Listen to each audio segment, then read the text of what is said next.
പ്രിയപ്പെട്ട സഹോദരങ്ങളെ, സഹോദരിമാരെ, സിദ്ധാർത്ഥി എന്ന പേരുള്ള ഒരു മനുഷ്യൻ, ആ മനുഷ്യൻ പലരാലും ആദരിക്കപ്പെടുകയാണ്, പലരാലും അംഗീകരിക്കപ്പെടുകയാണ്, പലരാലും ആരാധിക്കപ്പെടുകയാണ്. സിദ്ധാർത്ഥി എന്ന പേരുള്ള പുണ്യപുരുഷൻ, ആ പുണ്യപുരുഷനെ എല്ലാവരും ബഹുമാനിക്കുകയും എല്ലാവരും തൊഴുകൈകളോടെ നോക്കിക്കാണുകയും അദ്ദേഹത്തിന്റെ മുമ്പിൽ തലകുമ്പിടുകയും സാഷ്ടാംഗം ചെയ്യുകയും ഓച്ചാനിച്ചു നിൽക്കുകയും പ്രണമിക്കുകയും ഒക്കെ ചെയ്യുന്ന സിദ്ധാർത്ഥി എന്ന പേരുള്ള ഒരു മനുഷ്യൻ. ആ മനുഷ്യന്റെ മുമ്പിൽ ഒരു ദിവസം ഒരു കറുത്ത ഗ്രാമീണയായ പെണ്ണ് കഴുത്തിൽ ഒരു തോറത്തിങ്ങനെ തൂക്കിയിട്ട് അതിന്റെ ഉള്ളിൽ ഒരു കുഞ്ഞിനെ കിടത്തിയിട്ട് സിദ്ധാർത്ഥിന്റെ മുമ്പിൽ എത്തുകയാണ്. സിദ്ധാർത്ഥിന്റെ മുമ്പിൽ വന്നിട്ട് ആ പെണ്ണു പറഞ്ഞു, അല്ലയോ മഹാത്മാവേ, പുണ്യാത്മാവേ, എന്റെ മകൻ മരിച്ചിട്ട് ഒരാഴ്ച കഴിഞ്ഞു. ആ മകന്റെ ബോഡിയാണ് ഞാൻ ഈ തോറത്തിൽ, ഈ മുണ്ടിൽ, ഈ തുണിയിൽ ഞാൻ എന്റെ കഴുത്തിൽ ചുറ്റിയിട്ടിരിക്കുന്നത്. എന്റെ മകന് ജീവൻ തിരിച്ചു തരാൻ അങ്ങ് കനിയണം, എന്റെ മകന്റെ ജീവൻ അങ്ങ് മടക്കി തരണം. ആ സമയത്ത് സിദ്ധാർത്ഥ് ഒരു നിമിഷം പകച്ചുപോയി, ഒരു നിമിഷം സ്തംഭിച്ചുപോയി. സിദ്ധാർത്ഥ് ആ ഗ്രാമീണയായ സ്ത്രീയോട് പറഞ്ഞത്, അല്ലയോ സഹോദരി, നിങ്ങളുടെ മകന്റെ ജീവൻ ഞാൻ മടക്കി തരാം, പക്ഷെ എനിക്ക് ഒരു കാര്യം, ഒരു സാധനം, ഒരു വസ്തു ആവശ്യമാണ്. അതിന് എന്താണ് വേണ്ടത്? ആകാശത്തിന്റെ ചുവട്ടില്, ഭൂമിയുടെ മുകളിൽ എന്തു വേണമെങ്കിലും ഞാൻ നേടിത്തരാം, എന്റെ മകന്റെ ജീവൻ എനിക്ക് മടക്കി തരണം. ആ സന്ദർഭത്തിൽ സിദ്ധാർത്ഥ് പറഞ്ഞത്, പ്രയാസമൊന്നുമില്ല, കുറച്ച് കടുക് തന്നാൽ മതി, കുറച്ച് കടുക്, ആ കടുക് എനിക്ക് കൊണ്ടു തന്നാൽ നിങ്ങളുടെ മകന്റെ ജീവൻ ഞാൻ മടക്കി തരാം. ആ പെണ്ണ് സന്തോഷത്തോടെ സിദ്ധാർത്ഥിന്റെ മുമ്പിൽ നിന്ന് ഇറങ്ങി ഓടാൻ ഒരുങ്ങുമ്പോൾ സിദ്ധാർത്ഥ് വിളിച്ചിട്ട് പറഞ്ഞു, ഏ സഹോദരി, നിങ്ങൾ കടുക് വാങ്ങേണ്ടത് കടകളിൽ നിന്നല്ല, മറിച്ച് ഏതെങ്കിലും കുടിലിൽ നിന്ന് വാങ്ങണം. പക്ഷേ ആ കുടിലിൽ ഇന്നേ വരെ മരണം നടന്നിട്ടുണ്ടാകാൻ പാടില്ല. മരണം നടക്കാത്ത ഒരു വീട്ടിൽ നിന്ന് നിങ്ങൾ കുറച്ച് കടുക് ശേഖരിച്ചു കൊണ്ട് തന്നാൽ നിങ്ങളുടെ ഈ മകന്റെ ജീവൻ ഞാൻ മടക്കി തരാമെന്ന് പറഞ്ഞ സിദ്ധാർത്ഥിന്റെ മുമ്പിൽ കഴിയുമോ എന്നറിയില്ല, ഒരുപക്ഷെ കഴിഞ്ഞാലോ എന്ന ചിന്തയോടെ ആ സഹോദരി തന്റെ പൊന്നുമോന്റെ ജീവൻ മടക്കി കിട്ടുന്നതിന് വേണ്ടി ആ സഹോദരി നേരെ വീടുകളുടെ മുമ്പിൽ ചെന്ന് കൈനീട്ടി. പക്ഷേ മരണങ്ങൾ നടക്കാത്ത വീടുകൾ ഒന്നുപോലും കണ്ടെത്താൻ കഴിഞ്ഞില്ല. വേദനയോടെ സങ്കടത്തോടെ മടങ്ങി വന്ന പെണ്ണിനോട് സിദ്ധാർത്ഥ് പറഞ്ഞ മറുപടി, പെണ്ണേ, നിന്റെ മകന് മാത്രമല്ല മരണമുള്ളത്, നിന്റെ വീട്ടിൽ മാത്രമല്ല മരണം നടക്കുന്നത്, മരണം എല്ലാ വീട്ടിലും വരും. മരണം ക്ഷണിക്കപ്പെടാത്ത അതിഥിയാണ്. നമ്മൾ പ്രതീക്ഷിക്കാതിരിക്കുമ്പോൾ അനിയന്ത്രിതമായി, അപ്രതീക്ഷിതമായി നമ്മുടെ വീട്ടിലേക്ക് കടന്നു വരുന്ന ഒരു അതിഥിയാണ് മരണം. അതുകൊണ്ട് നിന്റെ മകന് മാത്രമല്ല മരണമുള്ളത്, എല്ലാവർക്കും മരണമുണ്ട് എന്ന് പറഞ്ഞുകൊടുത്ത ആ സിദ്ധാർത്ഥാണത്രേ പിന്നീട് ശ്രീബുദ്ധനായി മാറിയത് എന്ന് ചരിത്ര ഗ്രന്ഥങ്ങളിൽ കാണാൻ കഴിയാണ്. എന്റെ പ്രിയപ്പെട്ട സഹോദരങ്ങളെ, ശ്രീബുദ്ധന്റെ കഴിഞ്ഞുപോയ ജീവിതത്തിൽ നടന്ന ഒരു സംഭവം നമ്മളോട് പറഞ്ഞുകൊണ്ട്, നിങ്ങളോട് ഉണർത്തിക്കൊണ്ട് ഞാൻ എന്റെ പ്രസംഗം ആരംഭിക്കുകയാണ്. ഏറ്റവും കൂടുതൽ നമ്മൾ കേട്ട വിഷയം ഏതെന്ന് ചോദിച്ചാൽ രണ്ടഭിപ്രായമില്ലാതെ പറയും മരണമാണ്, രണ്ടാമതോ ഖബറാണ്, മൂന്നാമതോ സ്വർഗമാണ്, നാലാമതോ നരകമാണ്, അഞ്ചാമതോ മഹിഷറയാണ്. നമ്മൾ ഏറ്റവും കൂടുതൽ കേൾക്കുന്ന വിഷയം ഇതാണ്. പക്ഷെ ഞാൻ നിങ്ങളുടെ മുന്നിൽ പറയുന്നത്, മരണം മരണം മരണം എന്ന് പറയുകയും വരണം എന്ന് ആഗ്രഹിക്കാതിരിക്കുകയും ചെയ്യുന്ന മരണം, ആ മരണത്തിന്റെ ഏറ്റവും ഭീകരമായ നിലകൾ, ഭീകരമായ സാഹചര്യങ്ങൾ, അത് നിങ്ങളുടെ മുന്നിൽ പറഞ്ഞ് അവസാനിപ്പിക്കാൻ എനിക്ക് കഴിയില്ല എന്ന് എനിക്ക് ഉറപ്പുണ്ട്. പക്ഷേ ഞാൻ നിങ്ങളുടെ മുന്നിൽ ഇൻഷാ അല്ലാഹ് സമയമുള്ളതിനനുസരിച്ച് അള്ളാഹുവിന്റെ പരിശുദ്ധ ഖുർആൻ പറഞ്ഞ 6 മരണങ്ങളുണ്ട്. 6 മരണങ്ങളിൽ എത്ര എണ്ണം നമുക്ക് പറയാൻ കഴിയുമോ അത്രയും നമുക്ക് പറയാം.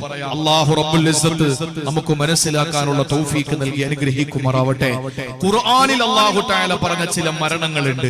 ആ മരണങ്ങളിൽ ഞാൻ ആദ്യം പറയാൻ പോകുന്ന 2 മരണങ്ങൾ നമ്മൾ അല്ലാഹുവിനോട് 2 കരങ്ങൾ നീട്ടി ദുആ ചെയ്യണം, ഈ 2 മരണങ്ങൾ കിട്ടാൻ. അല്ലാഹു നമുക്കതിനുള്ള തൗഫീഖ് തരട്ടെ.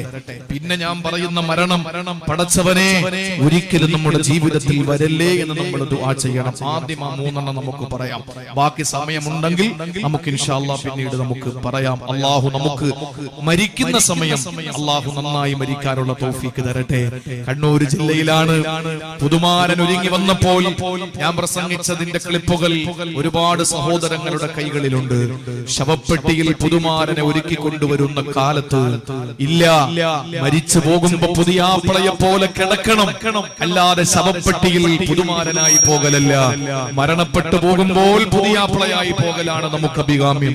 അതിനുവേണ്ടി എന്റെ സഹോദരങ്ങളെ, ഖുർആൻ സൂറത്തുൽ ഫജ്ർ നമ്മളോട് പറഞ്ഞ ആദ്യത്തെ മരണം ഞാൻ നിങ്ങളുടെ മുമ്പിൽ പറയാം. ഖുർആൻ പറഞ്ഞ മരണമാണ്. അള്ളാഹു നമുക്ക് ഈ മരണം അള്ളാഹു റബ്ബുൽ ഇസ്സത്ത് ഈ മഹാനുഭാവന്റെ ബറക്കത്ത് കൊണ്ട് നമുക്ക് നൽകി അനുഗ്രഹിക്കുമാറാവട്ടെ.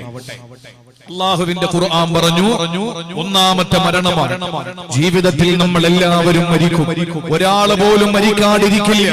നമുക്ക് മരണം അനിവാര്യമാണ്. നമ്മൾ വേണ്ട എന്ന് ചിന്തിച്ചാലും കുഞ്ഞുങ്ങളോട് കരുണ കാണിക്കാത്ത, മുതിർന്നവരോട് ബഹുമാനം കാണിക്കാത്ത, കുടിലും കൊട്ടാരത്തിലും ഒരുപോലെ കടന്നു വരാനുള്ള സർവ്വ സ്വാതന്ത്ര്യവും ലഭിച്ചിട്ടുള്ള മലക്കുൽ മൗത്ത് ഇസ്രായീൽ അലൈഹിസ്സലാത്തു വസ്സലാം നമ്മുടെ റൂഹ് പിടിക്കുന്നത് പല കോലത്തിലും പല രൂപത്തിലുമാണ്. അള്ളാഹുവിന്റെ പരിശുദ്ധമായ ഖുർആൻ പല സ്ഥലങ്ങളിലും മരണങ്ങളെ പറ്റിയിട്ട് വിശാലമായി പ്രതിപാദിക്കുമ്പോൾ സൂറത്തുൽ ഫജ്ർ എന്ന് പറയുന്ന പലപ്പോഴും നമ്മൾ സുബഹി നമസ്കാരങ്ങളിൽ പല ഇമാമിങ്ങളിൽ നിന്ന് ഓതി കേൾക്കാറുള്ള പരിശുദ്ധമായ ഖുർആൻ സൂറത്തുൽ ഫജ്റിലൂടെ അല്ലാഹു തആല പരിചയപ്പെടുത്തുന്ന ഒന്നാമത്തെ മരണമേതെന്നറിയോ? അല്ലാഹു പറയുകയാണ്, അവന്റെ കലാമിലൂടെ അല്ലാഹു പരിചയപ്പെടുത്തുകയാണ്. ഒരു ഉറൂസിലാണ് നമ്മൾ വന്നിരിക്കുന്നത് പ്രിയപ്പെട്ടവരെ. ഒരു ഉറൂസ് മുബാറക്കിനാണ് ഞാനും നിങ്ങളും ഒരുമിച്ച് കൂടിയിട്ടുള്ളത്.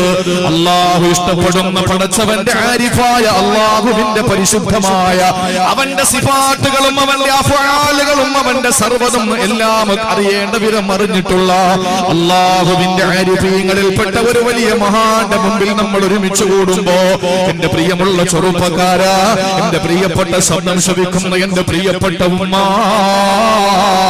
അല്ലാഹു നമ്മളോട് ഖുർആനിലൂടെ പറഞ്ഞ മരണം നമുക്ക് ജീവിതത്തിൽ അനിവാര്യമാണ്.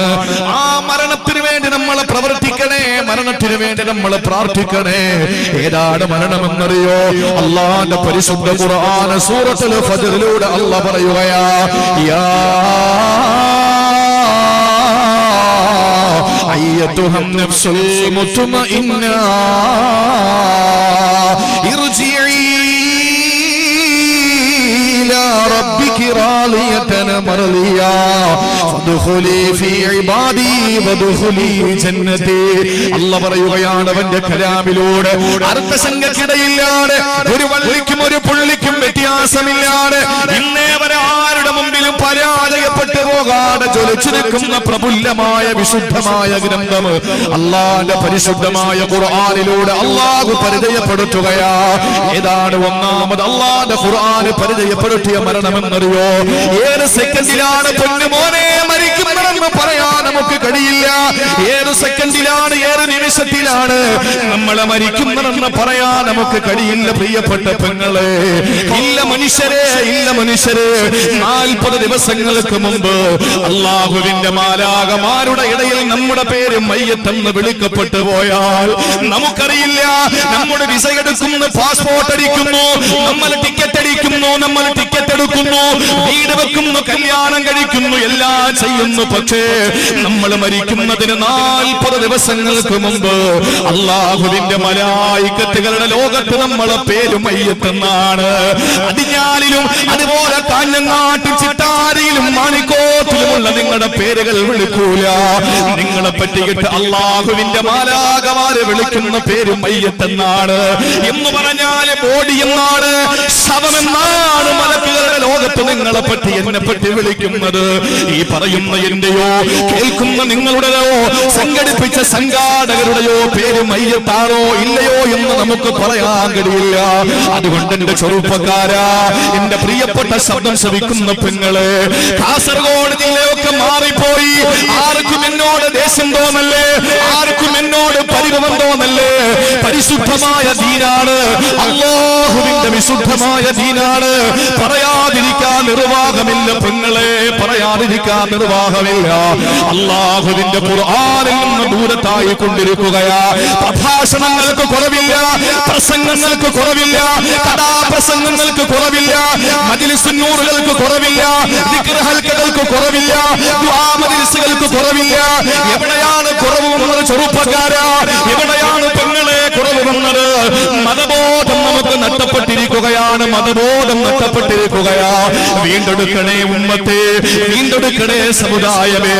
നാല് ഭാഗത്തു നിന്ന് ഹിംസജന്തുക്കളെ പോലെ വിശുദ്ധമായ ശരീഅത്തിനെ കടിച്ചു കീറോ. ലോകത്തിന്റെ നാനാ ഭാഗങ്ങളിൽ നിന്ന് ആളുകൾ വന്നുകൊണ്ടിരിക്കുമ്പോ മതത്തിൽ നിന്ന് ദൂരത്താകല്ലേ മുസ്ലിം ചെറുപ്പക്കാരാ. ആവേശം വേണം മോനെ, വിപ്ലവാത്മകമായ ആവേശം അലതല്ലുന്ന സുന്നത്ത് ജമാഅത്തിന്റെ പോരാളികളായി നമുക്ക് മാറണം. അല്ലാഹുവിന്റെ വിശുദ്ധ ദീനനുസരിച്ച് ജീവിക്കുന്നവരായി നമുക്ക് മാറണം. അതിനെന്താണ് വേണ്ടത്? നല്ലപോലെ മരിക്കാനുള്ള പ്രവർത്തനങ്ങൾ കാഴ്ചവെക്കലാണ് ആദ്യത്തെ മരണം. ഞാൻ എന്റെ മുസ്ലിം ചെറുപ്പക്കാരനോട് പറയട്ടെ, പൊന്നുമോനെ, പൊന്നുമോനെ, പൊന്നുമോനെ, അല്ലാഹുവിന്റെ വിശുദ്ധമായ ഖുർആൻ ആദ്യത്തെ മരണത്തെ പറ്റി നമ്മളോട് വിളിച്ചു പറയുകയാ. അയ്യത്തുഹൻ നഫ്സുൽ മുത്മഇന്ന ഇർജിഇ ഇലാ റബ്ബികി റാളിയതൻ മർദിയാ. അല്ലാഹു പറയുകയാണ്, യാ അയ്യത്തുഹൻ നഫ്സുൽ മുത്മഇന്ന, ഏ പരിശുദ്ധ ആത്മാവേ, സമാധാനമുള്ള ആത്മാവേ. പറയിപ്പിക്കാൻ കഴിയുമോ സഹോദരങ്ങളെ?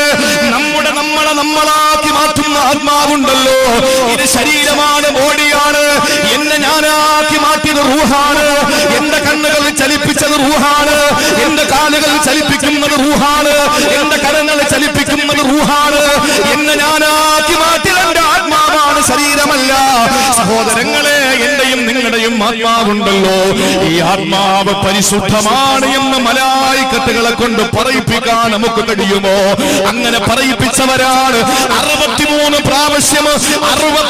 പ്രാവശ്യം അയ്യപ്പ നമസ്കരിച്ച്, എത്രയോ ലക്ഷക്കണക്കിന് ആളുകൾ അയ്യപ്പ നമസ്കരിച്ച ജീവിച്ചിരുന്ന ആരിഫായിരുന്ന അല്ലാഹുവിന്റെ ഔലിയാക്കളിൽപ്പെട്ട നമ്മളോട് വിട പറഞ്ഞു പോയ ഈ സമുദായത്തിന്റെ അപ്പാണിയായിരുന്ന ദുഃഖിതന്റെ മനസ്സിൽ ദുഃഖങ്ങൾ മാറ്റി തന്നിരുന്ന ആദരണീയനായ അത്തിപ്പറ്റ ഉസ്താദ്, ആ മഹാനുഭാവൻ ഈ ലോകത്തോട് വിട പറഞ്ഞത് പരിശുദ്ധ ആത്മാവായിട്ടാണ്. ആർക്കും അതിൽ സംശയമില്ലല്ലോ സഹോദരങ്ങളെ. 63 പ്രാവശ്യം മയ്യത്ത് നമസ്കരിച്ചു, ലക്ഷക്കണക്കിന് ആളുകളെ മയ്യത്ത് നമസ്കരിച്ച മയ്യത്തായിരുന്നല്ലോ. അദ്ദേഹം ഒരു MP ആണോ? അദ്ദേഹം ഒരു MLA ആണോ? അദ്ദേഹം ഒരു കോടീശ്വരനാണോ? അദ്ദേഹം ഒരു മന്ത്രിയാണോ? ഏതെങ്കിലും കോളേജിന്റെ പ്രൊഫസറാണോ? അതല്ലെങ്കിൽ ഏതെങ്കിലും വിജിഗീഷുവാണോ? അല്ലെങ്കിൽ വില്ലാളി വീരനാണോ? ഏതെങ്കിലും റോൾ മോഡലാണോ? ഒന്നുമല്ല. അല്ലാഹു അദ്ദേഹത്തിന് നൽകിയ ആത്മാവുണ്ടല്ലോ, ആ ആത്മാവിനെ പരിശുദ്ധമാക്കിയെടുത്തയാളാ. മുത്തുമഇന്ന എന്ന പരിശുദ്ധ ആത്മാവായി, സമാധാനമുള്ള ആത്മാവാക്കി മാറ്റിയെടുത്തപ്പോ അല്ലാഹുവിന്റെ മാലാകമാര് ആത്തിപ്പറ്റ ഉസ്താദിനോട് പറഞ്ഞിരിക്കുമല്ലോ, നമ്മളോടും പറയണ്ടേ സഹോദരങ്ങളെ? കാഞ്ഞങ്ങാട് മാണിക്കോട്ട് ഈ മഖാമിൽ കിടക്കുന്ന ഖാലി ഹസൈനാർ നബ്ബറല്ലാഹു മർഖദ മഹാനവറുകൾ മരണപ്പെടുമ്പോൾ അദ്ദേഹത്തോടും അല്ലാഹുവിന്റെ മലായികത്തുകൾ പറഞ്ഞതെന്തെന്നറിയോ? യാ അയ്യത്തുഹൻ നഫ്സുൽ മുത്മഇന്ന, പരിശുദ്ധ ആത്മാവേ, പരിശുദ്ധ ആത്മാവേ, ഇർജി ഇലാ റബ്ബികി, അങ്ങയുടെ നാഥന്റെ അടുത്തേക്ക് അങ്ങ് പോകണം പരിശുദ്ധ ആത്മാവേ. ആരോടാണ് പറയുന്നത്? കള്ളുകുടിയനോട് പറയില്ല, പെണ്ണുപിടിയനോട് പറയൂല, പലിശക്കാരനോട് പറയൂല, ജീവിച്ചിരിക്കുന്ന മാതാവിന് ശവക്കുഴി വാങ്ങുന്നവനോട് പറയൂല. കല്യാണമെന്ന ഇബാദത്ത് അല്ലാഹു സുന്നത്താക്കി കൊടുത്തപ്പോ ശവപ്പെട്ടിയിലെ കയറിയിട്ട് ഈ സമുദായത്തിനെ പറയിപ്പിക്കുന്നവരോട് അല്ലാഹുവിന്റെ മലക്കുകളെ പറയില്ല.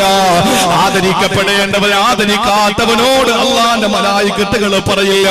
ഖുർആനിന്റെ നിഷേധികളോട് അല്ലാഹുവിന്റെ മലായികത്തുകൾ പറയില്ല. ബഹുമാനിക്കേണ്ടവരെ ബഹുമാനിക്കണം, സ്നേഹിക്കേണ്ടവരെ സ്നേഹിക്കണം, ആദരിക്കേണ്ടവരെ ആദരിക്കണം. എന്നാലേ മരിക്കുന്ന സമയത്ത് മലായികത്തുകൾ ഇങ്ങനെ പറയുകയുള്ളൂ, പരിശുദ്ധാത്മാവേ, അല്ലാഹുവിങ്കലേക്ക് മടങ്ങി പോകണേ. ഇങ്ങനെയാണ് പോകേണ്ടത്. റാളിയതൻ മർദിയാ, റാളിയതൻ മർദിയാ. ഈ രണ്ട് കാര്യത്തിന് വേണ്ടിയാണ് നമ്മൾ പ്രവർത്തിക്കേണ്ടത് സഹോദരങ്ങളെ. ഒന്നാമത്തെ മരണം ഖുർആൻ പറയുന്നത് റാളിയതൻ മർദിയാ, അല്ലാഹു അല്ലാഹുവിനെ പരിപൂർണമായി തൃപ്തിപ്പെടുന്ന അവസ്ഥയിൽ മരിക്കാൻ കഴിയണം. പോരാ, മർളിയ അല്ലാഹു നമ്മളെയും തൃപ്തിപ്പെടുന്ന അവസ്ഥയിൽ നമുക്ക് മരിക്കാൻ കഴിയണം. റാളിയത്ത് എന്ന് പറഞ്ഞാൽ ഇവിടെ അങ്ങോട്ടാണ്, മർളിയത്ത് എന്ന് പറഞ്ഞാൽ അവിടെ ഇങ്ങോട്ടാണ്.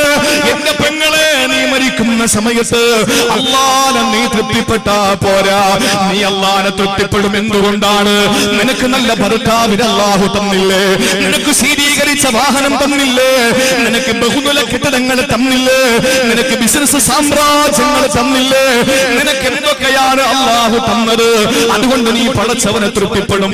പോരാ, മർളിയ അല്ലാഹു നിന്നെയും തൃപ്തിപ്പെടണം പൊന്നുമോളെ, അല്ലാഹു നിന്നെയും തൃപ്തിപ്പെടണം പൊന്നുമോനെ.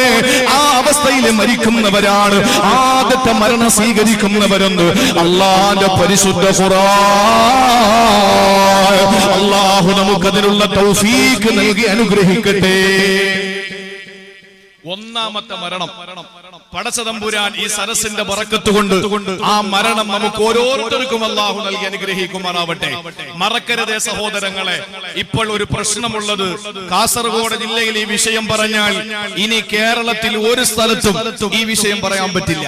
കാരണം ലൈവായി ലോകം മുഴുവനും ഒരു സെക്കൻഡ് കൊണ്ട്, ഒരു വിരൽ തുമ്പിൽ ലോകം മുഴുവനും പടർന്നു പന്തലിക്കുന്ന അവസ്ഥയിൽ ലോകം എത്തപ്പെട്ടു പോയി. അതുകൊണ്ട് ഇവിടെ പറയുന്നത് ഇനി ഒരു സ്ഥലത്ത് നമുക്ക് പറയാൻ കഴിയില്ല. ഇനി മറ്റൊരു വാഴ കേൾക്കുമ്പോൾ ഇത് പറയാമെന്ന് ആര് ചിന്തിക്കണ്ട. അതുകൊണ്ട് അർത്ഥശങ്കക്കിടയില്ലാതെ എല്ലാവരും ശ്രദ്ധയോടെ നാളെ നമ്മൾ അഭിമുഖീകരിക്കേണ്ട വിഷയമാണ് പറയുന്നത് എന്ന് ബോധത്തോടുകൂടി എന്റെ സഹോദരങ്ങൾ ശ്രദ്ധിക്കുക. അള്ളാഹു മനസ്സിലാക്കാനുള്ള തൗഫീക്ക് നൽകി അനുഗ്രഹിക്കുമാറാവട്ടെ. ഒന്നാമതായി നമ്മൾ മരിക്കുന്ന മരണം അള്ളാഹുവിന്റെ ഖുർആൻ പറഞ്ഞു, റാളിയത്തൻ മർളിയ. അങ്ങോട്ട് അള്ളാഹനെ തൃപ്തിപ്പെടണം, തിരിച്ച് പടച്ചോൻ ഇങ്ങോട്ടും തൃപ്തിപ്പെടും. അതാണ് ഒന്നാമത്തെ മരണം. അതിനെന്ത് വേണോന്ന് ഞാൻ ഇൻഷാ അല്ലാഹ് അടുത്ത 2 ആയത്തുകളിലൂടെ അള്ളാഹു പറയുന്നുണ്ട്. ഇത് രണ്ടെണ്ണം കരസ്ഥമാക്കാൻ എന്തു വേണം? 2 കാര്യങ്ങൾ നമ്മൾ ചെയ്യണം. അള്ളാഹു ഭാഗ്യം തരട്ടെ. ആർക്കും എല്ലാവർക്കും മനസ്സിലാകുന്ന ഭാഷയിൽ ഇൻഷാ അല്ലാഹ് വിശുദ്ധമായ ഖുർആൻ നിങ്ങളോട് സംവദിക്കുകയാണ്. അള്ളാഹുവിന്റെ ഖുർആൻ നമ്മളോട് പറയാൻ എല്ലാവർക്കും മനസ്സിലാകുന്ന ഭാഷയിലാണ്. എന്റെ സഹോദരിമാരെ, നിങ്ങൾക്ക് കഴിയണം റാളിയത്തൻ അള്ളാഹുവിനെ അങ്ങോട്ട് തൃപ്തിപ്പെട്ട്, മർളിയത്തൻ അവൻ ഇങ്ങോട്ടും തൃപ്തിപ്പെട്ട്. വൺ വേ പ്രേമമായ പോരാ, അങ്ങോട്ട് മാത്രം പടച്ചവനെ തൃപ്തിപ്പെട്ടു എന്ന് കരുതിയിട്ട് വിജയിക്കാൻ കഴിയില്ല. ഒരിക്കലും കഴിയില്ല. ഒരിക്കലും നമുക്ക് ആ ഒരു പ്രതീക്ഷ വേണ്ട. കാരണം എന്താണ്? നമുക്ക് അല്ലാഹുവിനെ വലിയ സ്നേഹമാണ്. സുന്ദരിയായ ഭാര്യ, പ്രത്യേകിച്ച് കാസർഗോഡ്, കണ്ണൂരും ജില്ലകളിൽപ്പെട്ട സ്ത്രീകൾക്കാണ് സൗന്ദര്യവും പുരുഷന്മാർക്കും പെണ്ണുങ്ങൾക്കും ഒക്കെ കൂടുതൽ എന്നാണ് നമ്മളൊക്കെ ഒരു ധാരണ. ചിലപ്പോ ആകാം, ചിലപ്പോ ആകാതിരിക്കാം, ഏതോ ആയിക്കോട്ടെ. പക്ഷേ എന്റെ പ്രിയപ്പെട്ടവരെ, സുന്ദരിയായ ഭാര്യ അല്ലാഹു തന്നു. 1 അല്ല, 2 അല്ല, 3 അല്ല. അല്ലാഹു തആല വീട്ടുമുറ്റത്ത് ഓടിക്കളിക്കുന്ന അനേകം മക്കളെ തന്നു. അതൊക്കെ അനുഗ്രഹമാണ് സഹോദരങ്ങളെ, അതൊക്കെ അനുഗ്രഹമാണ്. അള്ളാഹു നമുക്ക് നമ്മുടെ മക്കളെയൊക്കെ സ്വാലിഹീങ്ങളാക്കി തരട്ടെ. ഏറ്റവും നല്ല പ്രസവിക്കുന്ന പെണ്ണിനെയാ കല്യാണം കഴിക്കേണ്ടത്. പറഞ്ഞു കൊടുക്കും ധൈര്യമായിട്ട്. നമ്മളെ ആക്ഷേപിക്കുന്നവരുണ്ട്, ആളുകൾ കല്യാണം കഴിക്കുന്നത് മക്കളെ ഉണ്ടാക്കാനാണ് എന്ന്. പിന്നെന്തിനാ കല്യാണം കഴിക്കുന്നത്? ഇല്ലെങ്കിൽ പിന്നെ സുപ്രീം കോടതിയുടെ ദീപക് മിശ്ര പറഞ്ഞതുപോലെ നമ്മൾ അങ്ങ് അംഗീകരിച്ചാ പോരെ? ചെലവ് ചുരുക്കി നമുക്ക് കല്യാണം കഴിക്കാമല്ലോ. ആണുങ്ങൾ ആണുങ്ങളെ കെട്ടി അങ്ങ് പോയാ പോരെ, പെണ്ണുങ്ങളെ കെട്ടി അങ്ങ് പോയാ പോരെ. വിവാഹം എന്ന് പറയുന്നത് ആണ് പെണ്ണിനെ കല്യാണം കഴിക്കണം. കാരണം അതിലൂടെയാണ് സന്താനോൽപാദനം ഉണ്ടാവുക. ഇല്ലെങ്കിൽ പിന്നെ സുപ്രീം കോടതി ഇങ്ങനെ വിധികൾ പുറപ്പെടുവിക്കുമ്പോൾ നമ്മൾ അതിനെതിരെ പ്രതിഷേധിക്കേണ്ട കാര്യമുണ്ടോ? അള്ളാഹു മനസ്സിലാക്കാനുള്ള ബോധം തരട്ടെ. അതുകൊണ്ട് നമുക്ക് അള്ളാഹു ഒരുപാട് മക്കളെ തന്നു, ഇഷ്ടംപോലെ സ്വത്ത് തന്നു. കാസർഗോഡ് ജില്ല അള്ളാഹു അനുഗ്രഹിച്ച ജില്ലയാണ്. നിങ്ങൾ എത്ര ശുക്ർ ചെയ്താലും നിങ്ങളും ഞങ്ങളും, ഞാനും ഉസ്താദും തിരുവനന്തപുരത്തുകാരാണ്, നിങ്ങളൊക്കെ കാസർഗോഡുകാരാ. ഇന്ത്യ രാജ്യം കണ്ടിട്ടില്ലാത്ത ഏറ്റവും വലിയ ദുരന്തം ഒരു പ്രളയത്തിന്റെ കോലത്തിൽ വന്നപ്പോഴും അല്ലാഹു തആല നമ്മളെയും നിങ്ങളെയും അങ്ങ് ഒഴിവാക്കി. ചെറിയ ഒരു കുടച്ചിൽ മാത്രം കുടഞ്ഞങ്ങ് വിട്ടു, അല്ലേ? ബാക്കി 12 ജില്ലകളെയും അല്ലാഹു തആല നന്നായിട്ടൊന്ന് പരീക്ഷിച്ചു. അപ്പോഴും കാസർഗോഡ് ജില്ലക്കാരെ അല്ലാഹു ഒഴിവാക്കി. എന്താ കാര്യം എന്നറിയാം? എന്താ കാര്യം? നിങ്ങൾ നോക്ക്, കാസർഗോഡ് ജില്ലയിലാണ് ഏറ്റവും കൂടുതൽ മഹാരഥന്മാർ കിടന്നുറങ്ങുന്നത്. ഞാൻ അങ്ങനെ വിശ്വസിക്കുന്നയാളാ. നിങ്ങൾക്ക് വിശ്വസിക്കാം, വിശ്വസിക്കാതിരിക്കാം, അത് നിങ്ങളുടെ സ്വാതന്ത്ര്യം. എന്റെ സ്വാതന്ത്ര്യം ഞാൻ പറയുന്നു. ഏറ്റവും കൂടുതൽ പണ്ഡിതന്മാര് ഈ കാസർഗോഡ് ജില്ലയിലേക്ക് പ്രവേശിച്ചു കഴിഞ്ഞാൽ ഏത് പള്ളികളാണ് അനാഥമായി കിടക്കുക? ഒരു വഖ്ത് നമസ്കാരത്തിന് ഏത് ഉൾഗ്രാമത്തിലെ പള്ളിയിൽ പോയാലും ആ പള്ളികളൊക്കെ നമസ്കാരക്കാരെ കൊണ്ട് നിബിഡമാണ്. ഒന്നിനും കുറവില്ല. സാമ്പത്തികമായി ഏറ്റവും കൂടുതൽ സഹായം നൽകുന്നത് കാസർഗോഡ് ജില്ലക്കാരാണ്. അതിലും ആർക്കും അഭിപ്രായ വ്യത്യാസമില്ല. ആലിമീങ്ങളെ സ്നേഹിക്കാൻ കാസർഗോഡ് ജില്ലക്കാരെ പോലെ കേരളത്തിൽ ഒരു ജില്ലയിലും ഇത്രത്തോളം സ്നേഹം കൊടുക്കുന്നവരില്ല. ലൈവായിട്ട് കാണുകയാ. നാളെ കൊല്ലം ജില്ല പ്രസംഗിക്കേണ്ടവനാ ഞാൻ ധൈര്യമായിട്ട് പറയുന്നു, കാസർഗോഡ് ജില്ലക്കാരെ പോലെ മനുഷ്യനെ സ്നേഹിക്കാൻ പറ്റിയത് വേറെ ഒരു ജില്ലയിലുമില്ല. ഞാൻ ആക്ഷേപിക്കുകയല്ല, നിങ്ങളെ ഒന്നും കിട്ടാൻ വേണ്ടിയിട്ടല്ല, നിങ്ങൾ ഒന്നും തന്നെ തന്നാലും ഞാൻ വാങ്ങിക്കൂല. എന്റെ പ്രിയപ്പെട്ട സഹോദരങ്ങളെ, സ്നേഹം അത് നിങ്ങൾ ധാരാളമായി കൊടുക്കുന്നുണ്ട്. അള്ളാഹു അത് നിലനിർത്തുന്ന അനുഗ്രഹിക്കുമാറാവട്ടെ. പണ്ട് തഴവാ ഉസ്താദ് തന്നെ പ്രസംഗത്തിന് വരുന്ന സമയത്ത് പറയാറുണ്ടായിരുന്നു, വഅദിന് പറ്റിയ നാട് കാസർഗോഡാ. വഅദിന് പറ്റിയ നാട്, വഅദിന് പറ്റിയ നാട് കാസർഗോഡാ. രണ്ടാമത്തെ വരി ഞാൻ പാടൂല, അത് ഞാൻ പാടൂല. ഇല്ല, ഞാൻ പാടില്ല. വഅദിന് പറ്റിയ നാട് കാസർഗോഡാ. ഇത് ഒന്നാമത്തെ വരി. ഇനി രണ്ടാമത്തെ വരിയുണ്ട്. അത് നിങ്ങളെ തെറി വിളിച്ചതോ ആക്ഷേപിച്ചതോ ഒന്നുമല്ല. പക്ഷെ ഇപ്പൊ അതൊക്കെ മാറിപ്പോയി. ഇപ്പൊ ഏറ്റവും നല്ല എവിടെ പോയാലും തലശ്ശേരി ബിരിയാണി, കാസർഗോഡ് ബിരിയാണി, കാസർഗോഡ് മന്തി, കാസർഗോഡ് കബ്സ, ഇതൊക്കെയാണ് എവിടെയും കാണുന്നത്. മൂപ്പര് പറഞ്ഞത് അന്ന് ആ കാലഘട്ടത്തില് പക്ഷെ കറി എരിവ് കൂടുതലാണ് കാസർഗോഡ് ജില്ലയിൽ എന്നാണ്. പക്ഷെ ഇപ്പൊ അതൊക്കെ മാറി, അൽഹംദുലില്ലാ.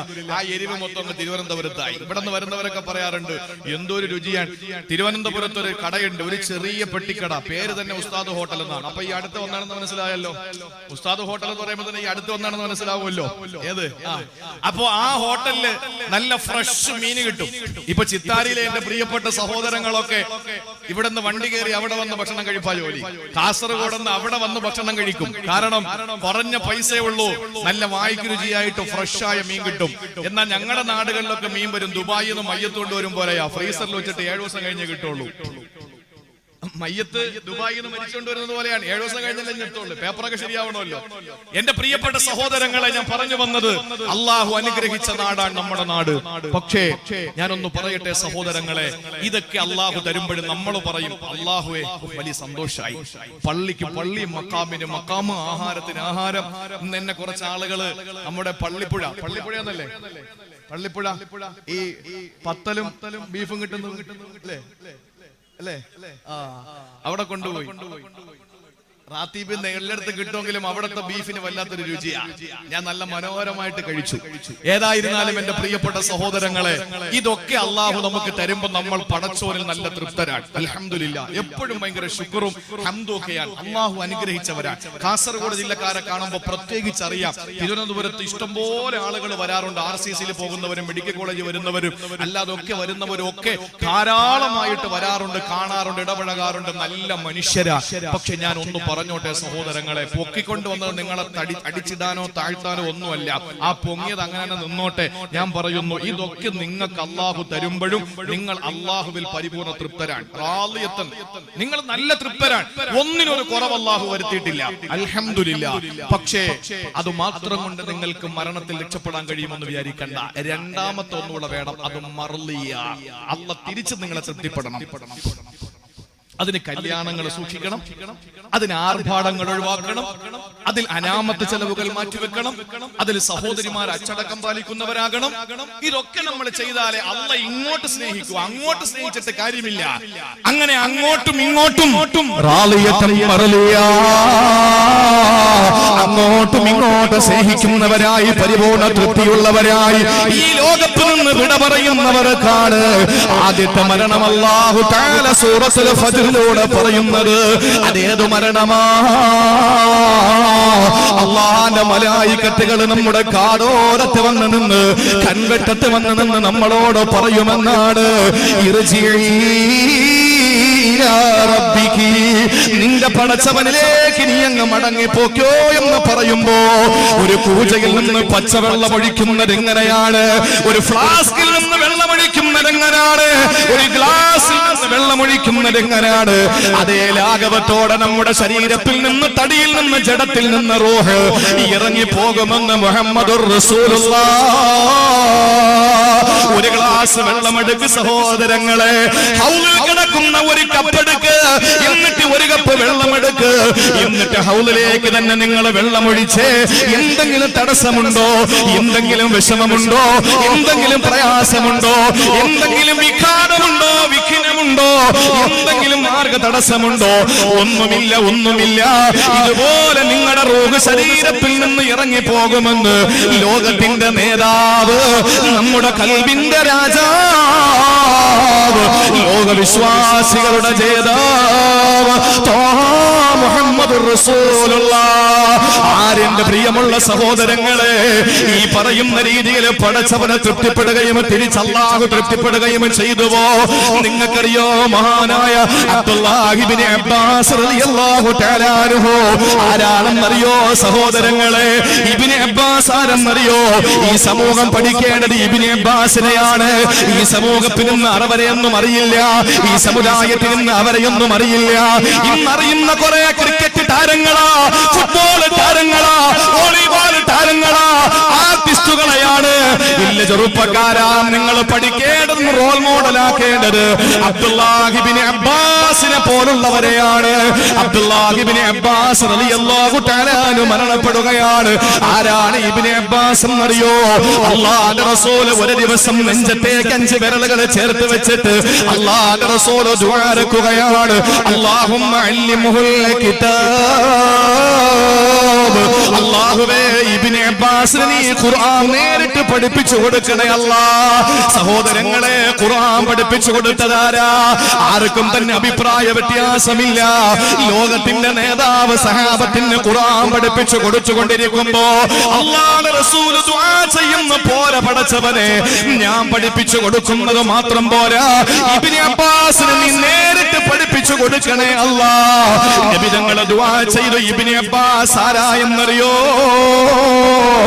മഹാന്മാരെ കയ്യിൽ തലയിലൊന്ന് കൈവച്ച് ഓതിയാ മതി, മഹാന്മാരുടെ കൈ പിടിച്ചൊന്ന് മുട്ടിയാ മതി, മഹാന്മാരുടെ ചാരപ്പ് ചെന്ന് അവരുടെ മണമൊന്ന് ആസ്വദിച്ചാ മതി, അവര് നമ്മുടെ മുഖത്ത് നോക്കിയിട്ടൊന്ന് പുഞ്ചിരിച്ചാ മതി, അവര് നമ്മളോട് നീ രക്ഷപ്പെടും മോനെ എന്ന് പറഞ്ഞാ മതി. ഇല്ലെങ്കിൽ എനിക്ക് എന്തിരിക്കുന്നു സഹോദരങ്ങളെ? വിവരമില്ല, എനിക്ക് ഒന്നുമില്ല. എന്റെ ഉസ്താദുമാർ എന്നിൽ തൃപ്തനാണെന്നുള്ള ബോധത്തോട് ഞാൻ നാടിനീളെ പ്രസംഗിക്കുകയാണ്. സഹോദരങ്ങളെ, ഒന്നുമില്ല, ഒന്നുമില്ല. എന്റെ ഉള്ള പൊള്ളയാ, എന്റെ അകം പൊള്ളയാണ്, മനസ്സിനകത്ത് ഒന്നുമില്ല. എന്റെ ഉസ്താദുമാർ എന്നെ പഠിപ്പിച്ചത്, ഞാൻ പഠിച്ച് നിങ്ങളുടെ മുമ്പിൽ ധീരമായി പ്രസംഗിക്കുന്നത് എന്തുകൊണ്ടാണ്? എന്റെ ഉസ്താദുമാർ എന്റെ തലയിൽ കൈവച്ച് ദുആ ചെയ്തത് കൊണ്ടാണ്. എന്നെ സ്നേഹിക്കുന്ന എന്റെ അഭിമന്യരായ ഗുരുനാഥന്മാർ മാണിക്കോട്ട ഉറൂസിന്റെ മുമ്പിൽ ഞാൻ പറയുകയാണ്, സഹോദരങ്ങളെ, ഈ സദസ്സിൽ വരുന്ന മാണിയൂർ ഉസ്താദ് നമ്മുടെ കയ്യിൽ ഒന്ന്, തലയിൽ ഒന്ന് കൈവച്ചിട്ട് നീ രക്ഷപ്പെടുമെന്ന് പറഞ്ഞാ മതി സഹോദരങ്ങളെ. അതാണ് ആരിഫീങ്ങൾ, അതാണ് ഔലിയാക്കൾ, അതാണ് നേതാക്കന്മാർ. അല്ലാഹുവിന്റെ തിരുദൂതരുണ്ട്.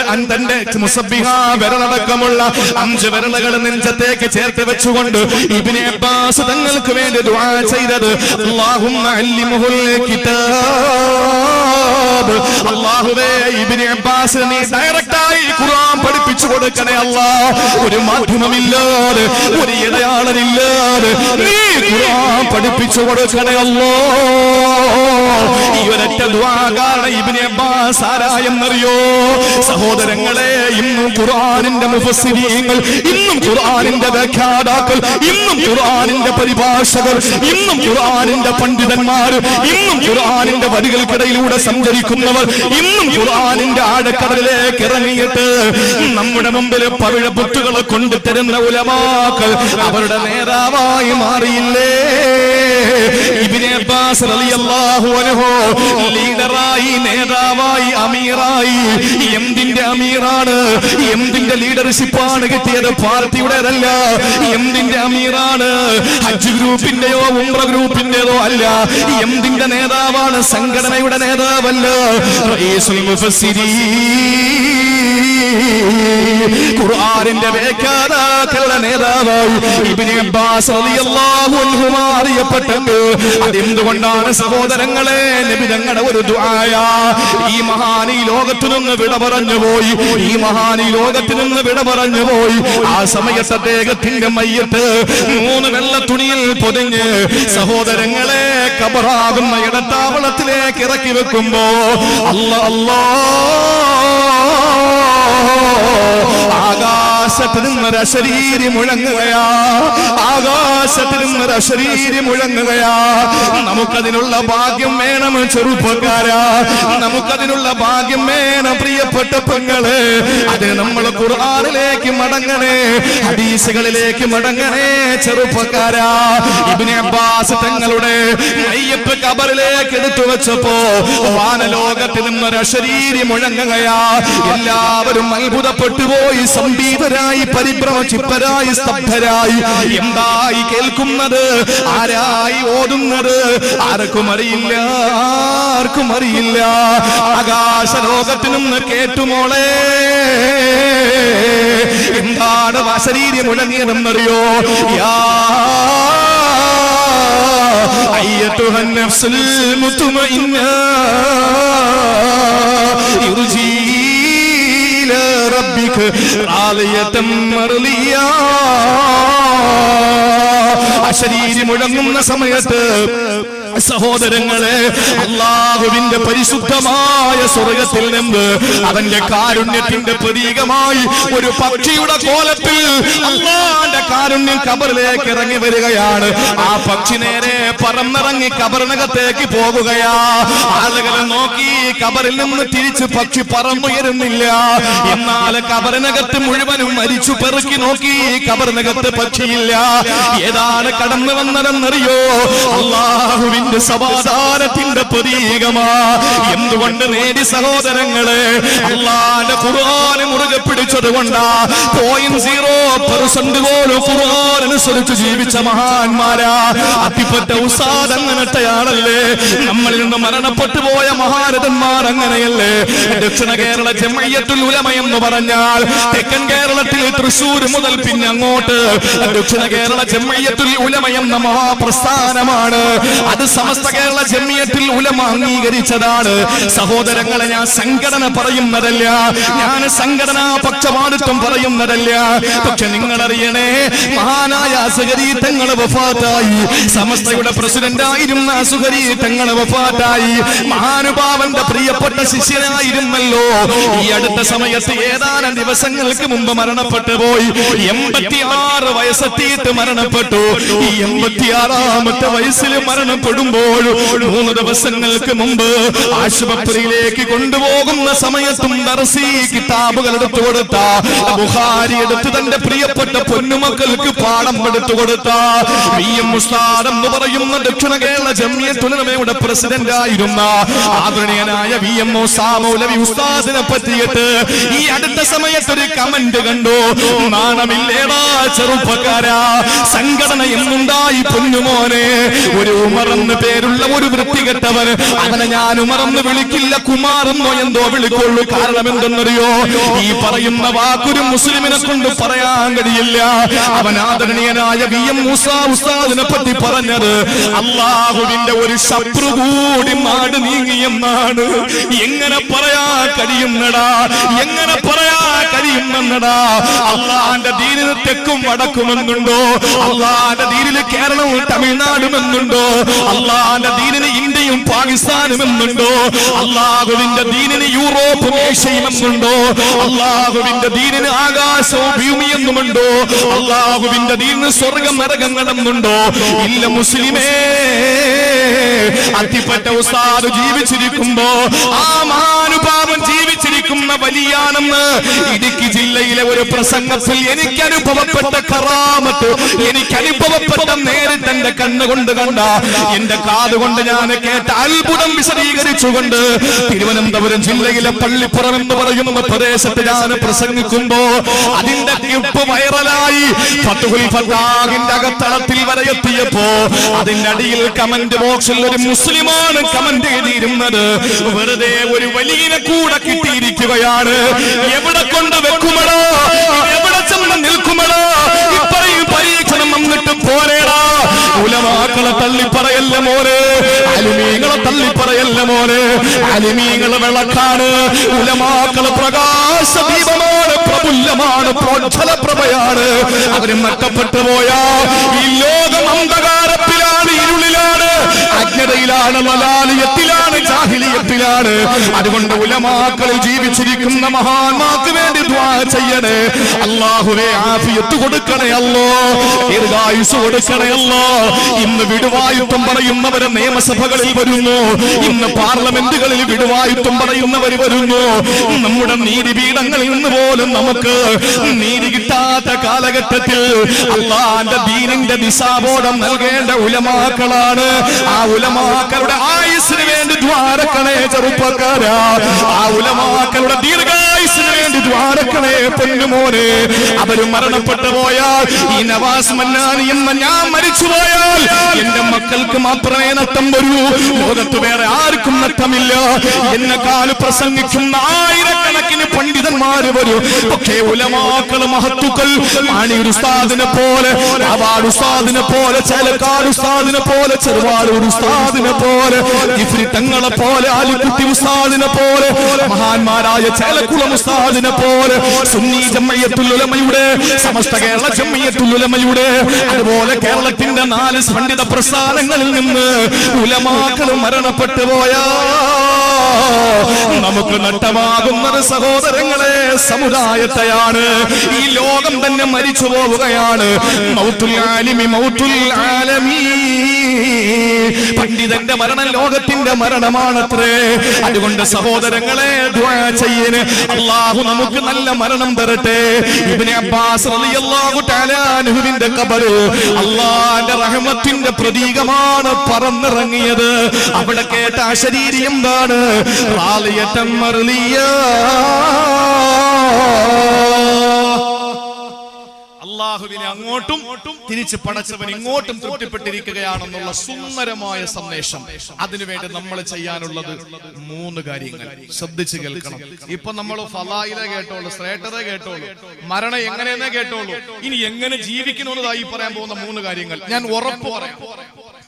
100%, 100%, ലാ ശക്ക ഫീഹി വലാ റൈബ ഫീഹി, ഒരു സംശയം വേണ്ട. ഈ പറയാൻ പോകുന്ന 3 കാര്യം ഞാനും നിങ്ങളും ചെയ്യുമെങ്കിൽ നമുക്ക് മരിക്കാൻ നേരത്ത് അല്ലാഹുവിന്റെ മലായികത്തുകൾ പറയുന്ന ഏറ്റവും മനോഹരമായ വാചകം, ഇർജിഇ ഇലാ റബ്ബിക് റാളിയതൻ മർലിയ.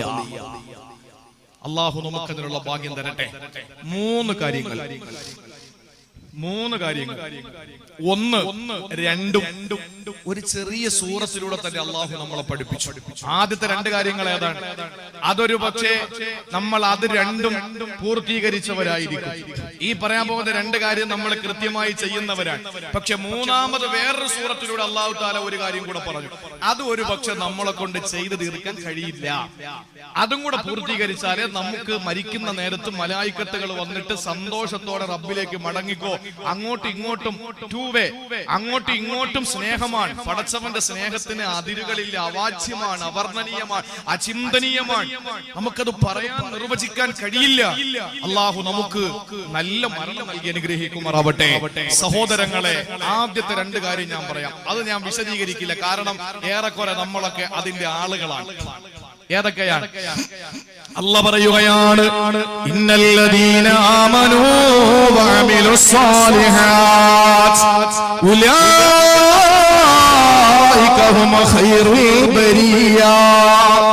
ഇന്നല്ലദീന ആമനൂ, സങ്കടപ്പോടെ ഈമാനിനെ സൂക്ഷിക്കുന്നവരുണ്ടല്ലോ, ആരുടെ മുന്നിലും ഈമാൻ അടിപതറുകയില്ല, ആരുടെ മുന്നിലും ഈമാൻ പതറിപ്പോവുകയില്ല. അങ്ങനത്തെ ഇസ്തിഖാമത്തുള്ള ഈമാനുള്ള മുഅ്മിനെ വഅമിലു സൽക്കർമ്മങ്ങളും നീ ചെയ്തുവെന്നാൽ ഉലൈക ഹും ഖൈറുൽ ബരിയ, ഈ ഭൂമിയിലെ ഏറ്റവും നല്ലവരും നിങ്ങൾ തന്നെയാണ്. നിങ്ങൾ തന്നെയാണ്. നിങ്ങളുടെ മുകളിലൂടെ പറവ പോലും പറക്കില്ല. നിങ്ങളെക്കാൾ മഹത്വമുള്ളത് ലോകത്ത് വേറെ ആരുമില്ല. ഇന്ന് സഹോദരങ്ങളെ വർഗീയമായി ചിന്തിച്ചുകൊണ്ട് ഓരോ ഹർത്താലുകൾ വരുമ്പോൾ വിളിച്ചു പറയുന്നു, ഒരൊറ്റ മുസ്ലിം പള്ളി കേരളത്തിലുണ്ടാകില്ല. അവരോട് പറയുന്നു, ഒരൊറ്റ ക്ഷേത്രം പോലും ഈ കേരളത്തിൽ നിന്ന് നഷ്ടപ്പെട്ടു പോകൂല. ഒരൊറ്റ ചർച്ച് പോലും ഈ കേരളത്തിൽ നിന്ന് പിഴുതു മാറ്റപ്പെടില്ല. ഒരൊറ്റ ബുദ്ധവിഹാരം പോലും, ഒരു ഗുരുദ്വാര പോലും ഈ കേരളത്തിൽ തകർത്തെറിയപ്പെടില്ല. ഒപ്പം ഒരൊറ്റ പള്ളിയുടെ ഒരു ഓട് പോലും ഇവിടെ നിന്ന് ഇളകിപ്പോകൂല. കാരണം എന്താണ്? ഇന്നല്ലദീന ആമനൂ വഅമിലു സാലിഹാത്ത് ഉലൈക ഹും ഖൈറുൽ ബരിയ. ആളുകൾ പറയുന്നതിന് അതേ ഭാഷയിൽ മറുപടി കൊടുക്കാൻ ഒരു മുസ്ലിമിനെ കൊണ്ട് കഴിയില്ല. എന്തുകൊണ്ടാണ്? യവൻ ഖൈറുൽ ബരിയയാണ്, ലോകത്തെ ഏറ്റവും നല്ലവൻ അവനാണ്. അപ്പൊ എങ്ങനെ സഭ്യതയില്ലാത്ത വാക്ക് അവനിൽ നിന്ന് വരിക? അതുകൊണ്ടാണ് നേരത്തെ ഞാൻ ഉമറിനെ കുമാറെന്ന് വിളിച്ചത്. എന്റെ പ്രിയപ്പെട്ട സഹോദരങ്ങളെ, ഒരു മുസ്ലിമിന്റെ വായിൽ നിന്ന് മോശപ്പെട്ട ഒരു വാക്ക് ഒരു മതവിശ്വാസിയുടെ മുഖത്ത് നോക്കിയിട്ടും വരില്ല, ഒരു കാരണവശാലും വരില്ല. അള്ളാഹു ഈ രണ്ട് വിശേഷണമുള്ളവരെ പറ്റി പറഞ്ഞത് എന്താണ്? റളിയല്ലാഹു അൻഹും വറളു അൻഹു. ഈമാനും അമലു സ്വാലിഹാത്തും ഉണ്ടെങ്കിൽ അല്ലാഹു പറഞ്ഞു, റളിയല്ലാഹു അൻഹും വറളു അൻഹു. അല്ലാഹുവിനെ എവരെ തൃപ്തിപ്പെട്ടിരിക്കുകയാണ്, അല്ലാഹു എവരെയും തൃപ്തിപ്പെട്ടിരിക്കുകയാണ്. അതുകൊണ്ട് മരിക്കുന്ന നേരത്ത് മലായികത്തുകളെ കടന്നു വന്ന് വിണ്ണിൽ നിന്ന് മണ്ണിലേക്ക് അനുസ്യൂത പ്രവാഹമായി മാലാകമാരുടെ ഘോഷയാത്ര തന്നെ കടന്നു വന്ന് നമ്മുടെ റൂഹിന്റെ ചാരത്ത് വന്ന് പറയണം, പരിശുദ്ധാത്മാവേ മടങ്ങിപ്പോക്കോ. അല്ലാഹുവിന്റെ അടുത്ത് നീ അങ്ങോട്ടും ഇങ്ങോട്ടും തൃപ്തിപ്പെടുന്ന അവസ്ഥയിൽ മടങ്ങിപ്പോക്കോ. അത് പറയിപ്പിക്കാൻ നമ്മൾ ചെയ്യേണ്ട രണ്ട് കാര്യങ്ങൾ: ഒന്ന് അചഞ്ചലമായ ഈമാൻ, രണ്ട് അമലു സ്വാലിഹാത്ത്. അല്ലാഹു നമുക്ക് അതിനുള്ള ഭാഗ്യം തരട്ടെ. സൽക്കർമ്മങ്ങൾ ചെയ്യുന്ന സഹോദരങ്ങൾ, 5 നേരത്തെ നിസ്കാരം, റമളാനിൽ 30 നോമ്പ് കിട്ടിയാൽ, ഇല്ലെങ്കിൽ 29, കാപ്പാട് കണ്ട 29, എപ്പോഴും കാപ്പാടാ കാണുന്നത്. പെരുന്നാളിൻ്റെത് പെട്ടെന്നൊന്നും കാണൂല, നോമ്പിൻ്റെത് പെട്ടെന്നൊന്നും കാണൂല. പെരുന്നാളിന്റെ ഏതെങ്കിലും കാപ്പാട്, ഏതെങ്കിലും കാക്ക കാണും. അതാണ് ഒരു പ്രത്യേകത. കാരണം എന്താണ്? പിറ്റന്നോല് ഭക്ഷണം കഴിക്കാമല്ലോ. അത് റസൂലുള്ള പറഞ്ഞ ഒരു അത്യാഗ്രഹമാണ്. നോമ്പുകാരന് 2 സന്തോഷമാണ്. ഒന്ന് പടച്ചോനെ കാണാനുള്ള സന്തോഷം, മറ്റൊന്ന് നോമ്പ് തുറക്കാനുള്ള ആക്രാന്തം. ഇത് ഈമാനിന്റെ ഭാഗം തന്നെയാണ്. അല്ലാതെ ബാങ്ക് കേൾക്കുമ്പോ ഇത്രയും നേരം ഇരിക്കാൻ പിന്നെ ഇശാക്ക് നോമ്പ് കുറിച്ചാൽ മതി എന്ന് പറയുന്ന മുഅ്മിനല്ല. ബാങ്ക് കേൾക്കുമെന്നറിഞ്ഞാൽ മൈക്കിൽ കൊട്ടുന്ന ശബ്ദം കേട്ട് ബാങ്കാണെന്ന് ഉറപ്പിച്ചു, അപ്പോഴേ നോമ്പ് തുറന്നേക്കണം. ഏതുവരെ കഴിക്കണം? മുഴുവൻ സമയം കഴിക്കണമെന്നല്ല, പിന്തിക്കൽ സുന്നത്താണ്, ഇടയത്താണ്. ഏതുവരെ? മൈക്കിൽ കൊട്ടി സുബഹിയുടെ ബാങ്ക് വിളിക്കുന്നതിന് ഏതാനും സെക്കൻഡുകൾക്ക് മുമ്പ് അവസാനിപ്പിക്കണം. അതാണ് നബി തങ്ങൾക്ക് ഇഷ്ടം. എന്ന് പറഞ്ഞാൽ നിങ്ങൾ മുഴുവൻ സമയം പട്ടിണി കിടക്കലല്ല, മറിച്ച് അള്ളാഹു പറഞ്ഞ സമയം അതിന് തൊട്ടു മുമ്പും കഴിക്കണം, പറഞ്ഞു തീരുന്ന സമയത്തും കഴിച്ചിരിക്കണം. പിന്നെ നിങ്ങൾ കഴിക്കാതിരിക്കുക. പിന്നെ ഡോക്ടർമാർ നിങ്ങൾ കേട്ടോളെ, ഇത് പടച്ചോ പറഞ്ഞ കേൾക്കണം. അള്ളാഹു തൗഫീഖ് തരട്ടെ. എന്റെ പ്രിയപ്പെട്ട സഹോദരങ്ങളെ, ഈമാനും അമലു സ്വാലിഹാത്തും ഉണ്ടെങ്കിൽ നമുക്ക് മരിക്കുന്ന നേരം ഈ പറയുന്ന കോലത്തിൽ മരിക്കാൻ കഴിയും. പക്ഷേ ഇതെല്ലാവർക്കും ഉണ്ട്, ഇത് 2 കൂട്ടം ആളുകൾക്കുമുണ്ട്. പക്ഷേ ഇനി പറയാൻ പോകുന്ന ഒന്ന്, അത് നമുക്ക് ഉണ്ടാക്കിയെടുക്കണം. ഈ സദസ്സിൽ വെച്ച് പ്രതിജ്ഞ എടുക്കണം. അതേതാ? ശ്രദ്ധിച്ചു കേട്ടോളെ. ഇത് പറയുമ്പോഴാണ് ഒരുപക്ഷെ നിങ്ങൾക്ക് എന്നോട് ദേഷ്യം ഉണ്ടാവുക. നിങ്ങൾക്കെന്ന് ഉദ്ദേശിക്കുന്നത് ഞാൻ ശ്രോതാക്കൾ എന്നെ ഉദ്ദേശിച്ചിട്ടുള്ളൂ. അത് നിങ്ങളാകാം, ലൈവിലൂടെ കാണുന്നവരാകാം, ഭാവിയിൽ ഇത് കേൾക്കുന്നവരാകാം. അങ്ങനാണല്ലോ. നമ്മൾ ഏറ്റവും കൂടുതൽ തെറി വിളിക്കുന്നത് ആരാണ്? എന്റെ സഹോദരങ്ങളെ, ഇതിനൊന്നും വേറെ ഒരു ജോലിയുമില്ല. എന്തെല്ലാം ജോലിയുണ്ട്. ഇതൊന്നും ജോലി ചെയ്യാതെ ഞാൻ കണ്ണൂർ കവ്വായി എന്ന് പറയുന്ന പ്രദേശത്ത് ശബരിമലയുടെ വിഷയം വന്നപ്പോ ഞാൻ പ്രസംഗിച്ചു. എന്റെ നിലപാട് ഞാൻ പറഞ്ഞു. എന്താ എനിക്ക് പറയണ്ടേ? ഞാൻ ഇന്ത്യൻ പൗരനല്ലേ? ഞാൻ പറഞ്ഞു, ഇവിടെ സ്ത്രീകൾ ശബരിമലയിൽ കയറണോ കയറണ്ടേ എന്ന് പറയേണ്ടത് നമ്മുടെ ജംഇയ്യത്തുൽ ഉലമകളല്ല, പോലീസല്ല, നിയമസഭയല്ല, ഹൈക്കോർട്ടല്ല, സുപ്രീം കോർട്ടല്ല, മുസ്ലിം പണ്ഡിതന്മാരല്ല, മെഹ്റാബുകളും മിമ്പറുകളുമല്ല, മജ്ലിസുൻ നൂറും മതവിജ്ഞാന സദസ്സുകളുമല്ല. മറിച്ച് ആ വിഷയത്തെ പറ്റി പറയേണ്ടത് ഋഗ്വേദവും അഥർവവേദവും രാമായണവും ഭഗവത്ഗീതയും കലക്കി കുടിച്ച അവിടുത്തെ സ്വാമിജിമാരും ഹിന്ദു പണ്ഡിതന്മാരും പുരോഹിതന്മാരും അവരുടെ മതാചാരങ്ങളെ പറ്റി മനസ്സിലാക്കിയ മതമേലധ്യക്ഷന്മാര് പറയണം. മുസ്ലിം പെണ്ണുങ്ങൾ പള്ളി കയറണോ വേണ്ടയോ എന്ന് നടിമാരല്ല പറയേണ്ടത്, വേറെ ആരുമല്ല പറയേണ്ടത്. അത് പറയേണ്ടത് ഇവിടുത്തെ ജംഇയ്യത്തുൽ ഉലമകളാണ് എന്ന് ഞാൻ പ്രസംഗിച്ചു. ഈ പ്രസംഗത്തിന്റെ ക്ലിപ്പും ഇങ്ങനെ വൈറലായി.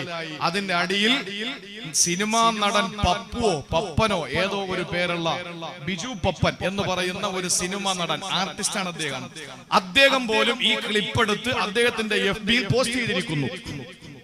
2-3 ദിവസം കൊണ്ട് 45 ലക്ഷം ആളുകൾ 35 ലക്ഷം ആളുകൾ കണ്ടിരിക്കുന്നു.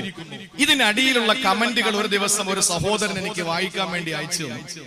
എല്ലാ ഹിന്ദുക്കളും പറഞ്ഞു നിങ്ങൾ പറഞ്ഞത് ശരിയാണ്, നിങ്ങൾ പറഞ്ഞത് ശരിയാണ്, സപ്പോർട്ട് ചെയ്യുന്നു എന്ന് പറഞ്ഞിട്ട്. അതിനിടയിൽ ചില ആളുകൾ, മുസ്ലിം സഹോദരങ്ങൾ, അവര് പറയുന്നു ഇയാൾക്ക് എന്തിന്റെ സോക്കേടാണ്, മുസ്ലിം പെണ്ണ് പള്ളി കയറിയ എന്താ പ്രശ്നം, അവിടെ കൊണ്ടുപോകുന്നില്ല.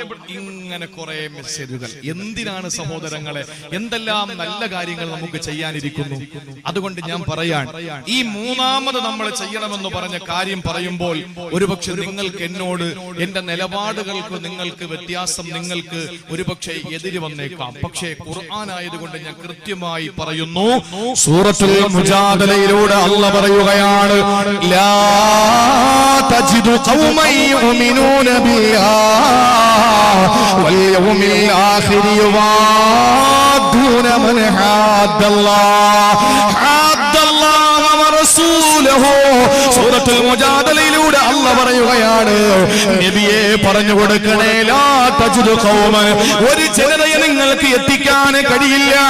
എങ്ങനെയുള്ള ജനതയാണ്? അല്ലാഹുവിനെ കൊണ്ടും പ്രവാചകരെ കൊണ്ടും അന്ത്യദിനത്തെ കൊണ്ടും വിശ്വസിക്കുന്നവരാ എന്ന് പറഞ്ഞാൽ നേരത്തെ പറഞ്ഞ മുഅ്മിനീങ്ങൾ, ആ മുഅ്മിനീങ്ങളെ ഒരിക്കലും നബിയെ അങ്ങ് കാണുകയില്ല, അങ്ങ് എത്തിക്കാൻ അങ്ങക്ക് കഴിയില്ല. യുവാദ്ദൂന മൻ ഹാദ്ദല്ലാഹ വറസൂല, അല്ലാഹുവും റസൂലും എതിരായ ഒരാളോട് രാജിയാകുന്നതായി അല്ലാഹുവും റസൂലും തള്ളി പറഞ്ഞവരെ നമ്മൾ എങ്ങനെയാണ് ജീവിതത്തിൽ സംശീകരിക്കുക? അല്ലാഹു റസൂല് പോടാ എന്ന് പറഞ്ഞവരെ എങ്ങനെയാണ് വാടാ എന്ന് പറയാൻ നമുക്ക് കഴിയുക? അല്ലാഹുവിനെയും റസൂലിനെയും ധിക്കരിക്കുന്നവരോട് രാജിയാകാൻ നമുക്ക് കഴിയില്ല എന്ന് പറഞ്ഞാൽ വർഗീയതയുടെ ആയത്തല്ല സഹോദരങ്ങളെ. അത് മുസ്ലിമാണെങ്കിൽ പോലും അല്ലാഹുവിന്റെയും റസൂലിന്റെയും വാക്ക് ധിക്കരിക്കുന്ന ഒരാളോട് ഞാൻ താദാത്മ്യം പുലർത്തി കഴിഞ്ഞാൽ എന്നെ സംബന്ധിച്ചിടത്തോളം യഥാർത്ഥ മുഅ്മിനല്ല. ഇത് പറഞ്ഞിട്ട് അല്ലാഹു പറയുന്നത് എന്തെന്നറിയോ?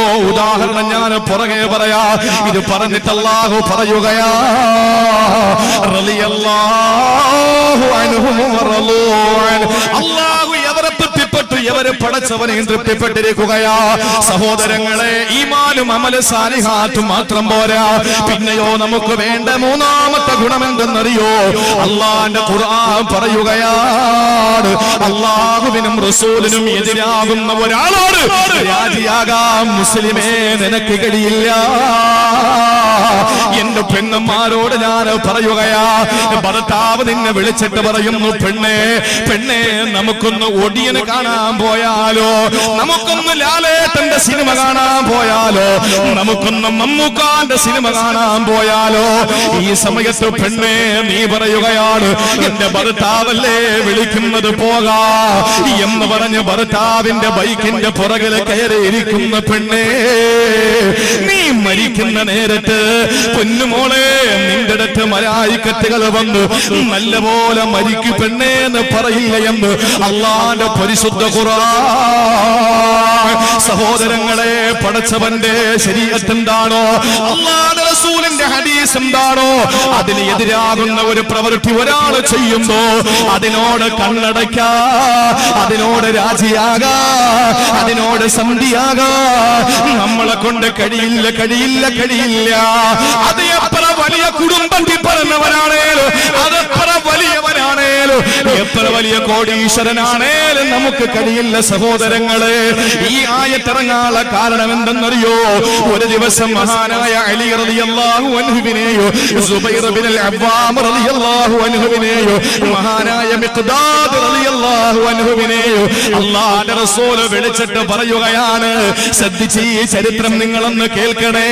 അല്ലാഹുവിന്റെ റസൂൽ മദീന പള്ളിക്കകത്ത് ഇരുന്നുകൊണ്ട് പെട്ടെന്ന് സ്വഹാബാക്കളിൽ നിന്ന് 3 പേരെ വിളിക്കുകയാണ്. യാ അലി, യാ സുബൈർ, യാ മിഖ്ദാദ്. 3 പേരെയും വിളിച്ചു. 3 പേരും ഇലാ ഹദറത്തി റസൂലില്ലാഹ് ലബ്ബൈക വസഅദൈക യാ റസൂലല്ലാഹ്. ഇതാ ഞാനും വന്നു നബിയേ, അങ്ങ് പറഞ്ഞാലും എന്ന് പറഞ്ഞപ്പോ ആദംബ പൂവായ നബി ഞങ്ങളും മദീനത്തെ പള്ളിക്കകത്തിരുന്ന് പറയുകയാണ്, അല്ലയോ അലിയേ, സുബൈറേ, മിഖ്ദാദേ, റൗളത്തുൽ ഖാഖി എന്ന് പറയുന്ന ഒരു സ്ഥലമുണ്ട്. ഈ റൗളത്തുൽ ഖാഖി എന്ന പേരുള്ള സ്ഥലത്ത് സാറ എന്ന് പറയുന്ന ഒരു പെണ്ണുണ്ട്. ആ പെണ്ണ് ഒട്ടകക്കട്ടിലിന്റെ പുറത്തിരിക്കുകയാണ്. ആ പെണ്ണിന്റെ കയ്യിൽ ഒരു കത്തുണ്ട്. ആ കത്ത് പെട്ടെന്ന് നിങ്ങൾ വാങ്ങിക്കൊണ്ട് ഇവിടെ എത്തണേ. ഒരു ലെറ്റർ, ഒരു കുറിപ്പ് ആ പെണ്ണിന്റെ കയ്യിലുണ്ട്. ഓടു അലിയേ, ഓടു മിഖ്ദാദേ, പെട്ടെന്ന് പോകണേ സുബൈറേ, ആ പെണ്ണിന്റെ കയ്യിൽ നിന്ന് ആ കത്ത് വാങ്ങി വരണം. ആ പെണ്ണ് എവിടെ ഉണ്ട് നബിയേ? റൗളത്തുൽ ഖാഖിലുണ്ട്. ആ പെണ്ണിന്റെ പേരെന്താ നബിയേ? സാറ എന്നാണ്. ആ പെണ്ണ് അവിടെ എന്തെടുക്കുകയാ? അവള് ഒട്ടകക്കട്ടിലിന്റെ പുറത്തിരിക്കുകയാ. 3 പേര് കുതിരപ്പുറത്ത് കയറി അല്ലാഹുവിന്റെ റസൂലിന്റെ മുന്നിൽ നിന്ന് അമ്പെറിയുന്നത് പോലെ പാഞ്ഞു പോവുകയാ. സഹോദരങ്ങളെ, പാഞ്ഞു ചെന്നപ്പോൾ റൗളത്തുൽ ഖാഖിൽ ആ പെണ്ണരാ ഒട്ടകപ്പുറത്ത് ഒട്ടകക്കട്ടിലിന്റെ അകത്തിരിക്കുകയാ. ഓടിച്ചെന്ന അലിയും മിഖ്ദാദും സുബൈറും പറഞ്ഞു, ഏ പെണ്ണേ സാറാ, നിന്റെ കയ്യിലിരിക്കുന്ന കത്തെനിക്ക് ഇങ്ങ് തരണം, നിന്റെ കയ്യിലിരിക്കുന്ന കത്തിങ്ങത്താ. ആ സമയത്ത് ആ പെണ്ണ് പറഞ്ഞതെന്തെന്നറിയോ? ഇല്ല അലിയേ, എന്റെ കയ്യില് കത്തില്ല. സുബൈറേ, മിഖ്ദാദേ, എന്റെ കയ്യില് കത്തില്ല. സഹോദരങ്ങളെ, അലിയെ തങ്ങൾ വിടുവോ? അലിയെ തങ്ങൾ പറഞ്ഞു, പെണ്ണേ, നിന്റെ കയ്യില് കത്തുണ്ടെന്ന് പറഞ്ഞതാരാ? ഇന്നേ വരെ കള്ളം പറഞ്ഞിട്ടില്ല. അസത്യത്തിന്റെ ലാഞ്ചന തമാശയ്ക്ക് പോലും മതരങ്ങളിൽ നിന്ന് കടന്നു വന്നിട്ടില്ല. ആമിനാടെ പൊന്നുമോ, എന്റെ ഹബീബ് മുഹമ്മദ് മുസ്തഫ നബിതങ്ങളാണ് പറഞ്ഞത്, പെണ്ണേ, നിന്റെ കയ്യിൽ കത്തുണ്ട്. വല്ലാഹി, നീ കത്ത് തന്നില്ലെങ്കിൽ നിന്റെ തുണി ഉരിഞ്ഞായിരുന്നാലും ഞാൻ എടുക്കും. പെണ്ണേ, നിന്നെ വസ്ത്രാഭിഷേകം ചെയ്തിട്ടാണെങ്കിൽ ഞാൻ കത്തെടുക്കുമെന്ന് പറഞ്ഞപ്പോ ആ പെണ്ണ് തലയിൽ കിടന്ന് തട്ടം മാറ്റുകയാ. എന്നിട്ട് മുടിക്കെട്ടിന്റെ ഇടയിൽ നിന്ന് കത്തെടുക്കുകയാ. എന്നിട്ട് അലിയന്റെ കയ്യിൽ കൊടുത്തു. അലിയെ പൊട്ടിച്ചില്ല, അലിയെ വായിച്ചില്ല. ആ കത്തുമായി 3 പേരില് ഹദറത്തി റസൂലില്ലാഹ് നബിതങ്ങളുടെ മുന്നിലേക്ക് പാഞ്ഞെടുക്കുകയാ. നബിതങ്ങളുടെ മുന്നിലെത്തുമ്പോ അല്ലാഹുവിന്റെ റസൂല് കാത്തുനിന്നു. അലി റളിയല്ലാഹു അൻഹു ആ കപ്പെടുത്ത് നബിതങ്ങളുടെ കയ്യിൽ കൊടുത്തു. ആ കത്ത് വായിച്ചിട്ട് നബിതങ്ങൾ ചോദിച്ചു, എവിടെയാണ് ഹാത്തിബ് ഇബ്നു അബീ ബൽതഅ? ഹാത്തിബ് ഇബ്നു അബീ ബൽതഅ എന്ന സഹാബി എവിടെ? ഉമർ തങ്ങൾക്ക് കാര്യം മനസ്സിലായി. നബി തങ്ങളുടെ മുന്നിൽ ഓടി വന്നിട്ട് നബിയോട് പറഞ്ഞു, യാ റസൂലല്ലാഹ്, പൊന്നാര നബിയെ, കാര്യം നിങ്ങൾ പറയണം. ഇവൻ എന്താ ചെയ്തത് നബിയെ, നിങ്ങൾ പറ. ഒരു കത്ത് വാങ്ങിക്കൊണ്ട് വരാൻ പറഞ്ഞതിൽ എന്തോ രഹസ്യമുണ്ട്. എന്നിട്ട് ആ കത്ത് പൊട്ടിച്ച് വായിച്ചിട്ട് ഹാത്തിബിനെ തിരക്കിയതിലും കാര്യമുണ്ട്.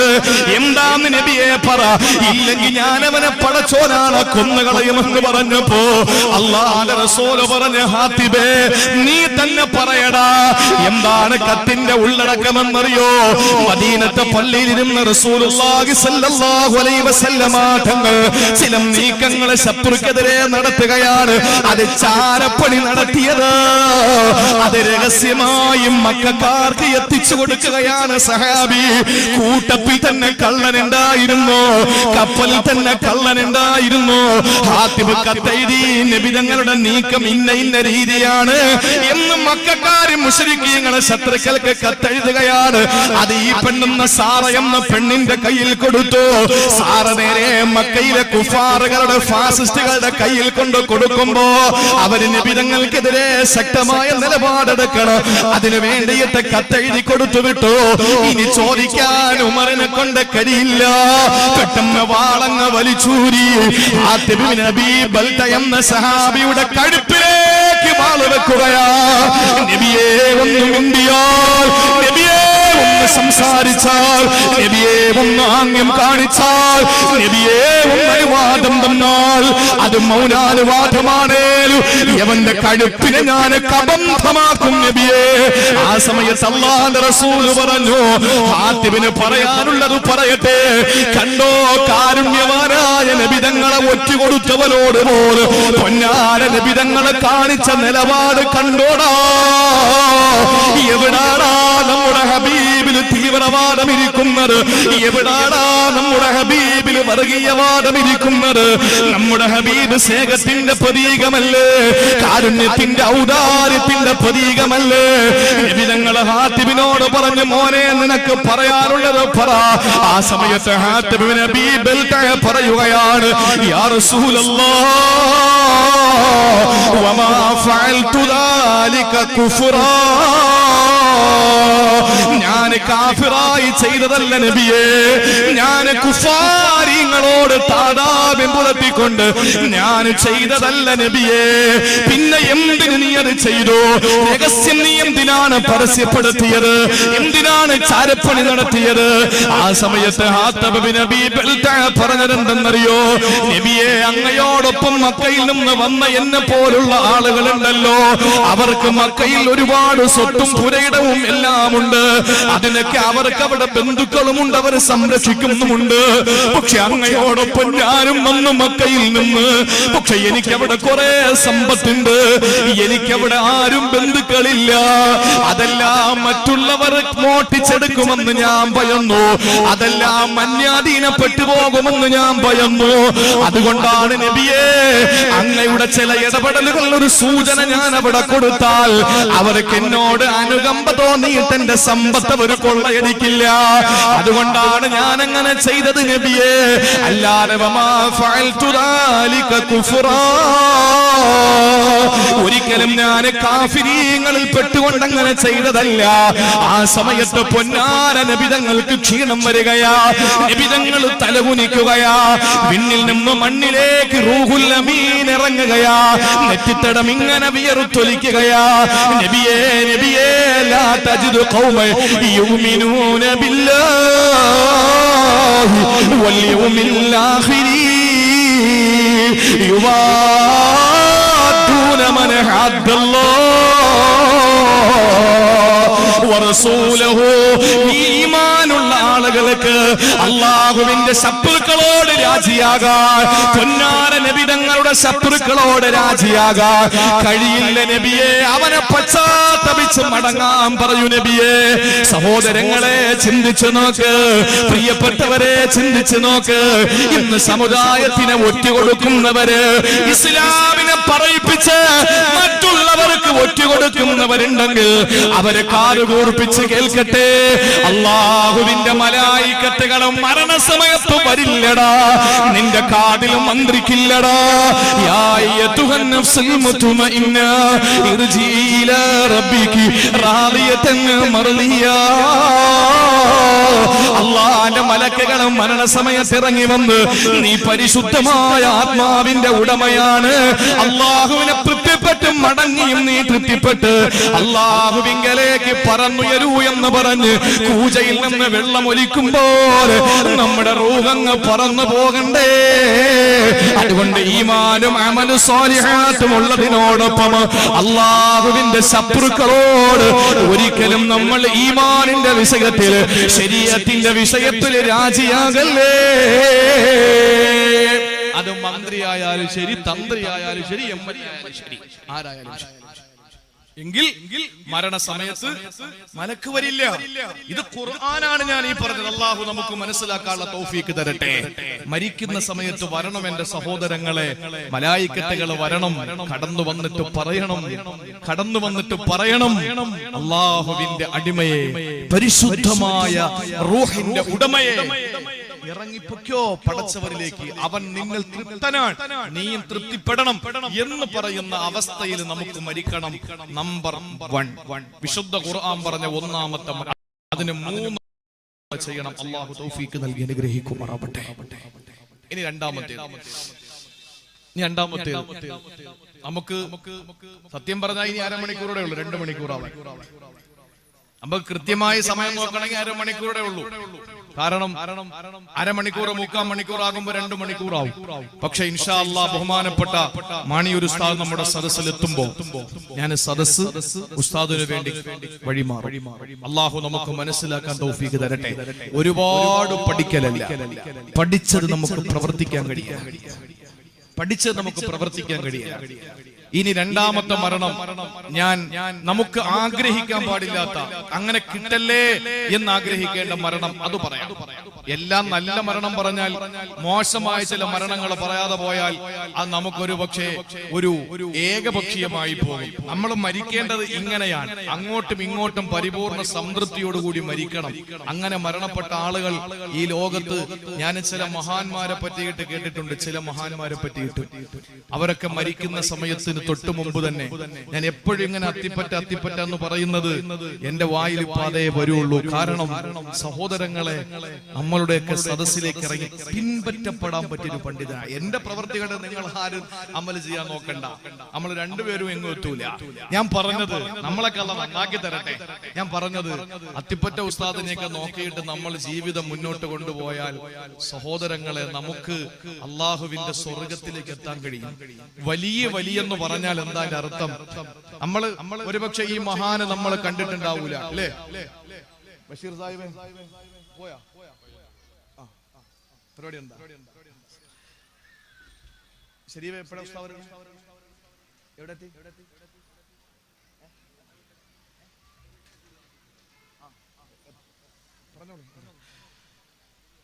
ഇൻഷാ അല്ലാഹ് നമുക്ക് ഈ മഹാൻ എത്ര വർഷമാവും?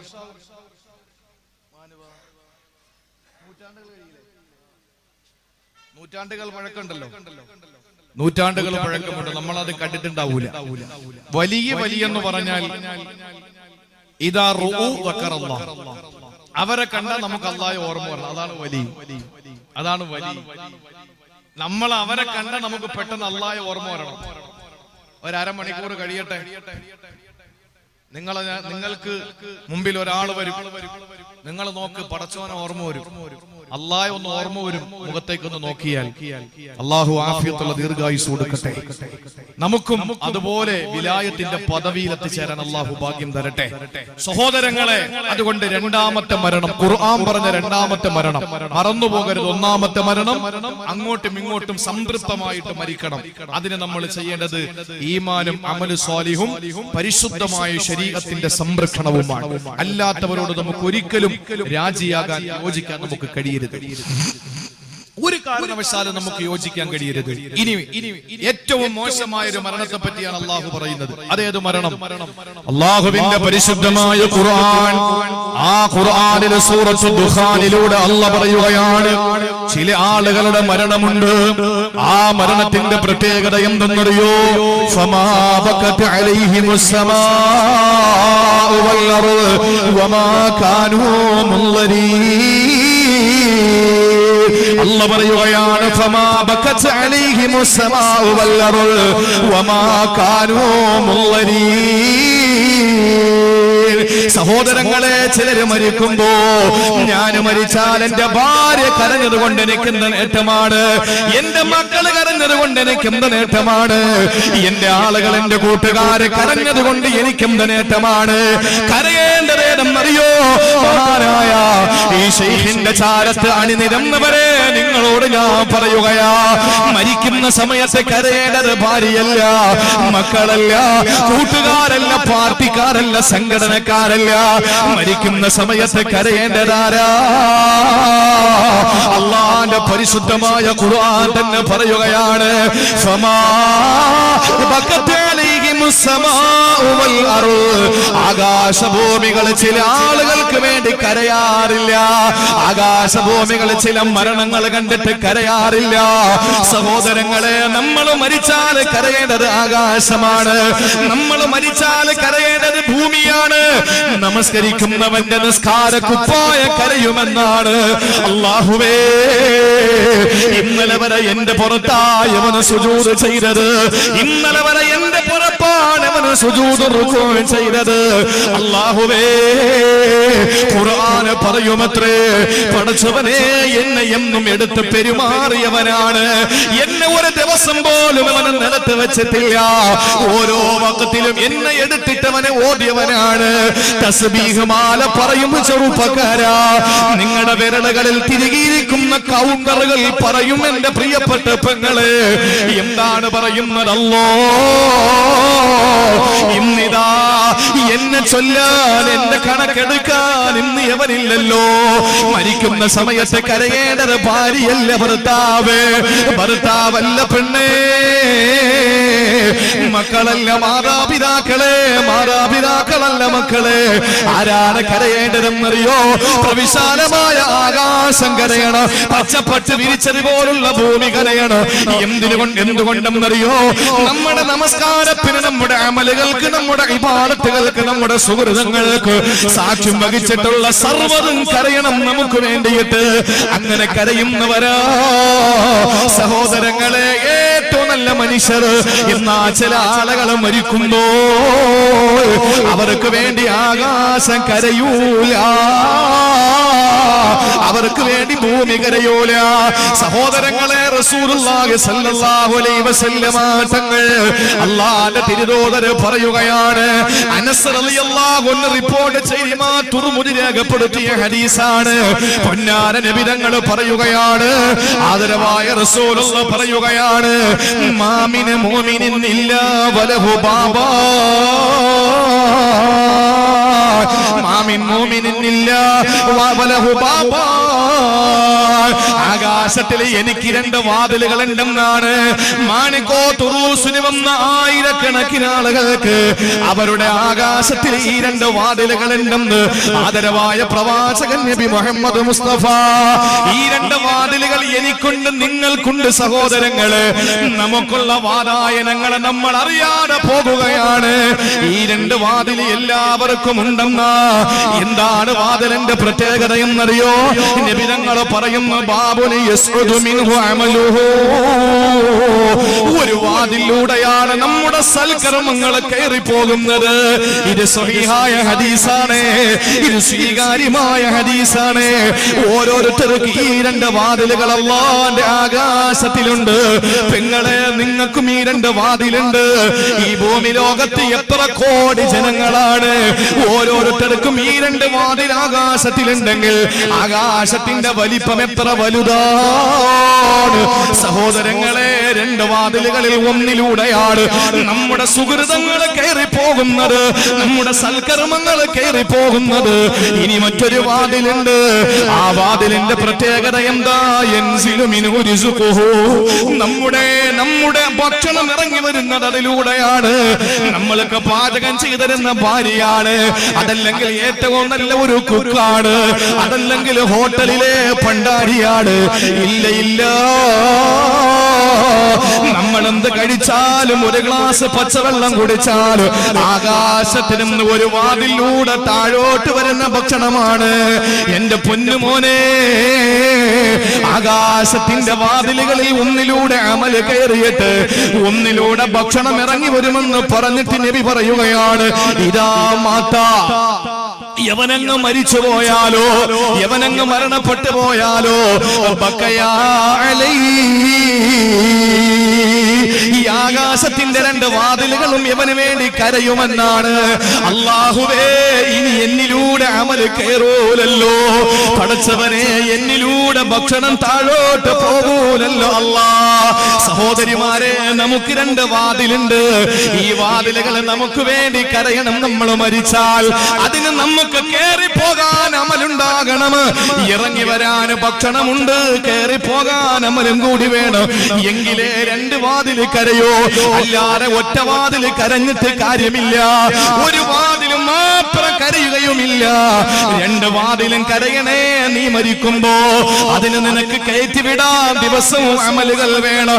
ഇന്നത്തെ ഈ സമയം ഇത്രയുമായിട്ട് ഒരു സ്വലാത്ത് ചെല്ലാത്തവനുണ്ടെങ്കിൽ, ഒരു വഖത്ത് നിസ്കാരമില്ലാത്തവനുണ്ടെങ്കിൽ, ഈ അനുഗ്രഹീത സദസ്സിൽ വന്നിരിക്കുന്ന പുണ്യമല്ലാതെ ഇന്ന് ഇത്രയും നേരമായിട്ടൊരു പുണ്യം ചെയ്യാത്തവനുണ്ടെങ്കിൽ, ഇന്ന് എന്ത് അമലാണോ നിന്നിൽ നിന്ന് കയറിപ്പോയത്? ഇന്ന് ആകാശത്തിലൂടെ ഏത് അമലാണ് കയറിപ്പോയത്? ഇന്ന് നിന്റെ അമൽ ആകാശത്തിലെ അതിലൂടെ കയറിപ്പോകാനില്ല. ഞാൻ അല്ലാഹുവിന്റെ പരിശുദ്ധമായ ഹദീസിലൂടെ, തിരുവചനത്തിലൂടെ നബി തങ്ങൾ ഓർമ്മപ്പെടുത്തുകയാ, നീ മരിക്കുമ്പോ നിനക്ക് വേണ്ടി കരയാൻ ആകാശമുണ്ടാകില്ല. സയ്യിദ് ഇബ്നു മുആദ് റളിയല്ലാഹു തആല അൻഹു മരണപ്പെടുമ്പോ ആകാശ കരഞ്ഞില്ലേ, ആകാശ കരഞ്ഞില്ലേ? ഒരു വിശ്വാസി മരണപ്പെടുമ്പോ 40 ദിവസം അമലുകൾ ഉണ്ടെങ്കിൽ ആകാശം കരയുമെന്നാണ്. 40 ദിവസം ആകാശം കരയുമെന്നാണ്, ഭൂമി കരയുമെന്നാണ്. കാണാൻ കണ്ണുകൾ നമുക്കില്ല, കേൾക്കാൻ കാതുകൾ നമുക്കല്ല തന്നിട്ടില്ല. ഞാൻ മരിച്ചാൽ ജീവിതത്തിൽ ഞാൻ ഈ പാതിരാത്രി ഉറക്കമുളച്ച് നിങ്ങളോട് വാതുറന്ന് വലിച്ചു കീറി തൊണ്ട പൊട്ടി പ്രസംഗിക്കുന്ന എനിക്കുള്ള അമലാണ് ഈ അമല്. സഹോദരങ്ങളെ, ഈ അമലിന്റെ പേരിൽ ഞാൻ മരിച്ചാൽ ആകാശം 40 ദിവസം കരയുമെന്നാണ്. കർബലയിൽ വെച്ച് ഹുസൈൻ റളിയല്ലാഹു അൻഹുവിനെ കൊന്നുകളഞ്ഞപ്പോ ആകാശം ചോര മഴ പെയ്യിപ്പിച്ചെന്നല്ലേ, ആകാശം ചോര മഴ പെയ്യിപ്പിച്ചെന്നല്ലേ? നബി തങ്ങൾ സുജൂദിൽ കിടക്കുമ്പോ തോളപ്പ് കയറിയിരുന്ന ഹസനെ ഹുസൈനെ അതിൽ ഒരാളെ കർബലയിൽ വെച്ച് കൊന്നുകളഞ്ഞപ്പോ എന്റെ പൊന്നാര ഹബീബ് സുജൂദിൽ നിന്ന് തല ഉയർത്താത്തത് തന്റെ പൊന്നുമോള് ഫാത്തിമയുടെ പൊന്നുമക്കള് തോളപ്പിരുന്ന് കളിക്കുകയാ. അവർക്കറിയില്ലല്ലോ നിസ്കാരമാണെന്ന്. ആ സമയത്ത് പൊന്നാര നബി തങ്ങൾ മണിക്കൂറുകളോളം സുജൂദിൽ കിടന്നു. എന്തുകൊണ്ടെന്നറിയോ? ഞാൻ തല ഉയർത്തിയാൽ എന്റെ പേരമക്കൾ നിലത്തു വീണാൽ അവർക്ക് എന്തെങ്കിലും അപകടം പറ്റിയാലോ എന്ന് കരുതിയിട്ട് സുജൂദിലും മണിക്കൂറുകളോളം കിടന്ന് പുറത്ത് കയറിയിരുന്ന് കളിക്കുന്ന മക്കൾ നിലത്തിറങ്ങി ഓടി മാറിയിട്ടാണ് പൊന്നാര നബി തങ്ങൾ തല ഉയർത്തിയെന്ന് ഹദീസിലില്ലേ? ആ ഹുസൈൻ തങ്ങൾ ഈ ലോകത്ത് നിന്ന് വിട പറയാതെ പോകുന്ന സമയത്ത് ആ മഹാനുഭാവനെ കൊല്ലുന്ന നേരത്ത് സഹോദരങ്ങളെ ആകാശത്തിൽ നിന്ന് രക്തത്തിന്റെ ചുവന്ന മഴ പോലെ പെയ്തെന്നല്ലേ? നമ്മൾ മരിക്കുമ്പോ കരയേണ്ടത് നമ്മുടെ നിസ്കാര കുപ്പായമാണ്. ഈ മാണിക്കോത്തു പള്ളി കരയണം മുസ്ലിമേ, അതിഞ്ഞാൽ പള്ളി കരയണം മുസ്ലിമേ, പൂച്ചക്കാട് പള്ളി കരയണം മുസ്ലിമേ, എന്റെ പൊന്നുമോനെ ചിറ്റാരി പള്ളി കരയണം. ഈ പള്ളികൾ എവിടെയൊക്കെയുണ്ടോ നമ്മൾ അറിഞ്ഞിട്ടുള്ളതും അറിയാത്തതുമായി യാദൃച്ഛികമായും നമ്മളെ കയറി നിസ്കരിച്ചിട്ടുള്ള സകല പള്ളികളും അല്ലാഹുവേ പൊട്ടി പൊട്ടി കരയേണ്ടത് നമ്മുടെ മരണത്തെ ഓർത്തുകൊണ്ടാകണം. ഭാര്യ കരഞ്ഞിട്ട് കാര്യമില്ല, മക്കള് കരഞ്ഞിട്ട് കാര്യമില്ല. അതുകൊണ്ട് നമുക്ക് വേണ്ടി കരയേണ്ടത് ആകാശഭൂമികളാണ്. സൽമാനുൽ ഫാരിസി റളിയല്ലാഹു അൻഹു നേരത്തെ മരണമറിഞ്ഞ മനുഷ്യനാണ്. ഒരു ദിവസം മഹാനവറുകൾ ഭാര്യയുടെ അടുത്ത് വന്നിട്ട് ഒരു ചെറിയ പൊതി കയ്യിൽ കൊടുത്തിട്ട് സൽമാനുൽ ഫാരിസി തങ്ങൾ പറഞ്ഞു, പൊന്നുമോളെ തുറന്നു നോക്കരുത്, തുറന്നു നോക്കല്ലേ, ഞാൻ ചോദിക്കുമ്പോ തിരികെ തരണമെന്ന് പറഞ്ഞു. സൽമാനുൽ ഫാരിസി റളിയല്ലാഹു തആല അൻഹു അതിനുശേഷം കുറെ നാളുകൾ കഴിഞ്ഞിട്ട് ഭാര്യയോട് ചോദിച്ചു, പെണ്ണേ, ഞാൻ നിന്റെ കയ്യിൽ സൂക്ഷിക്കാൻ തന്ന പൊതി എവിടെ? അവര് ഭദ്രമായി വെച്ചിരുന്ന ഭാഗത്ത് നിന്നെടുത്ത് കയ്യിൽ കൊണ്ടു കൊടുക്കുകയാ. മഹദിയുടെ കയ്യിൽ നിന്ന് വാങ്ങിയ സൽമാനുൽ ഫാരിസി തങ്ങൾ അത് എന്താണെന്നറിയാൻ ഭാര്യ ജിജ്ഞാസയോടെ നോക്കി നിൽക്കുമ്പോ അത് കൈവെള്ളയിൽ വെച്ചതിന്റെ പൊതി അടിക്കുകയാണ്. വേറെ ഒന്നുമല്ല, കസ്തൂരിയാണ്. നല്ല മണമുള്ള വില കൂടിയ കസ്തൂരിയാണ്. ആ കസ്തൂരി കുറച്ച് വെള്ളം ചേർത്തിട്ട് റൂം മുഴുവനും പുരട്ടുകയാ, റൂമിനകത്ത് നിറച്ച് പൂശുകയാ. എന്തോരു മണമാണ്, എന്തോരു മണം. മനുഷ്യന്റെ നാസ്വാദ്വാരത്തിലൂടെ അതടിച്ചു കയറിയാൽ മനുഷ്യന്റെ തലച്ചോറിന് പിടിച്ചു നിൽക്കാൻ കഴിയില്ല. അത്ര അസ്വാദ്യമുള്ള മണമാണ്. ആ മണം ഇങ്ങനെ അടിച്ചു വീശിയപ്പോൾ ഭർത്താവ് സൽമാനുൽ ഫാരിസി തങ്ങൾ തന്റെ ഭാര്യയോട് പറഞ്ഞു, പെണ്ണേ, ഇനി കുറച്ചു നേരത്തേക്ക് നീ ഇവിടെ വരരുത്, ഇനി കുറച്ചു നേരത്തേക്ക് നീ ഇവിടെ വരരുത്. എന്താണെന്ന് ചോദിക്കുമ്പോ പറഞ്ഞു, എന്നെ കാണാൻ ഒരാള് വരുന്നുണ്ട്, അത് എന്നെ കാണാനാണ്, നിന്നെ കാണാനല്ല. അനുസരണയുള്ള അതബുള്ള മര്യാദയുള്ള ഭാര്യ അടുക്കളയിൽ ഒതുങ്ങി നിന്നോ, കുറെ സമയം കഴിഞ്ഞിട്ടും ആരും വരുന്നില്ല. എന്റെ ഭർത്താവിനെ പറ്റിച്ചതാണോ എന്നറിയാൻ ഓടി അടുത്തേക്ക് വന്ന് റൂമിനകത്തേക്ക് നോക്കുമ്പോ ഇന്നാലില്ലാഹി വ ഇന്നാ ഇലൈഹി റാജിഊൻ. മഹാനവറുകളും മരണപ്പെട്ട് കിടക്കുകയാണ്. ആരും കാണാതിരിക്കാൻ എന്നെ കാണാനാണ് വരുന്നതെന്ന് പറഞ്ഞ, എന്നെ മാത്രം കാണാനാണ് വരുന്നതെന്ന് പറഞ്ഞ ആ തുതിയാരെന്നറിയോ? ഖാബിലുൽ അർവാഹ് മലക്കുൽ മൗത്ത് അസ്റായീൽ. അതിനു മുമ്പ് സഹോദരങ്ങളെ, റൂം പ്രകാശപൂരിതമാണ്, റൂം സുഗന്ധപൂരിതമാണ്. മലക്കിനെ സ്വീകരിക്കാൻ വേണ്ടി കാത്തു നിൽക്കുന്ന സൽമാൻ തങ്ങളുടെ മുമ്പ് മലക്കുൽ മൗത്ത് കടന്നു വന്നപ്പോഴീ അവസ്ഥയായിരിക്കില്ലേ? ആ റൂം പൊട്ടിക്കരഞ്ഞിട്ടുണ്ടാകില്ലേ? സഹോദരങ്ങളെ, നമ്മൾ മരിക്കുമ്പോൾ കരയാനുള്ള നമ്മുടെ ഭവനമാണ്. എത്ര പേജാണ് ആ വീട്ടിൽ നിന്ന് ഖുർആൻ ഓതിയത്, എത്ര നോമ്പാണ് ആ വീട്ടിൽ നിന്ന് നമ്മൾ മുറിച്ചത്, എത്ര റക്അത്താണ് സുന്നത്ത് നിസ്കാരം അതിനകത്ത് വെച്ച് നിർവഹിച്ചത്. എന്റെ പൊന്നു സഹോദരങ്ങളെ, അതുകൊണ്ട് ജീവിതത്തിൽ നമുക്ക് എന്തെങ്കിലും കയറി പോകാൻ ആകാശത്തിന് ഒരു വാതിലുണ്ട്, അതിൽ അമല് കയറി പോകാൻ ദിവസവും നമ്മൾ അമല് ചെയ്യണം. അല്ലാഹു നമുക്കതിനുള്ള ഭാഗ്യം തരട്ടെ.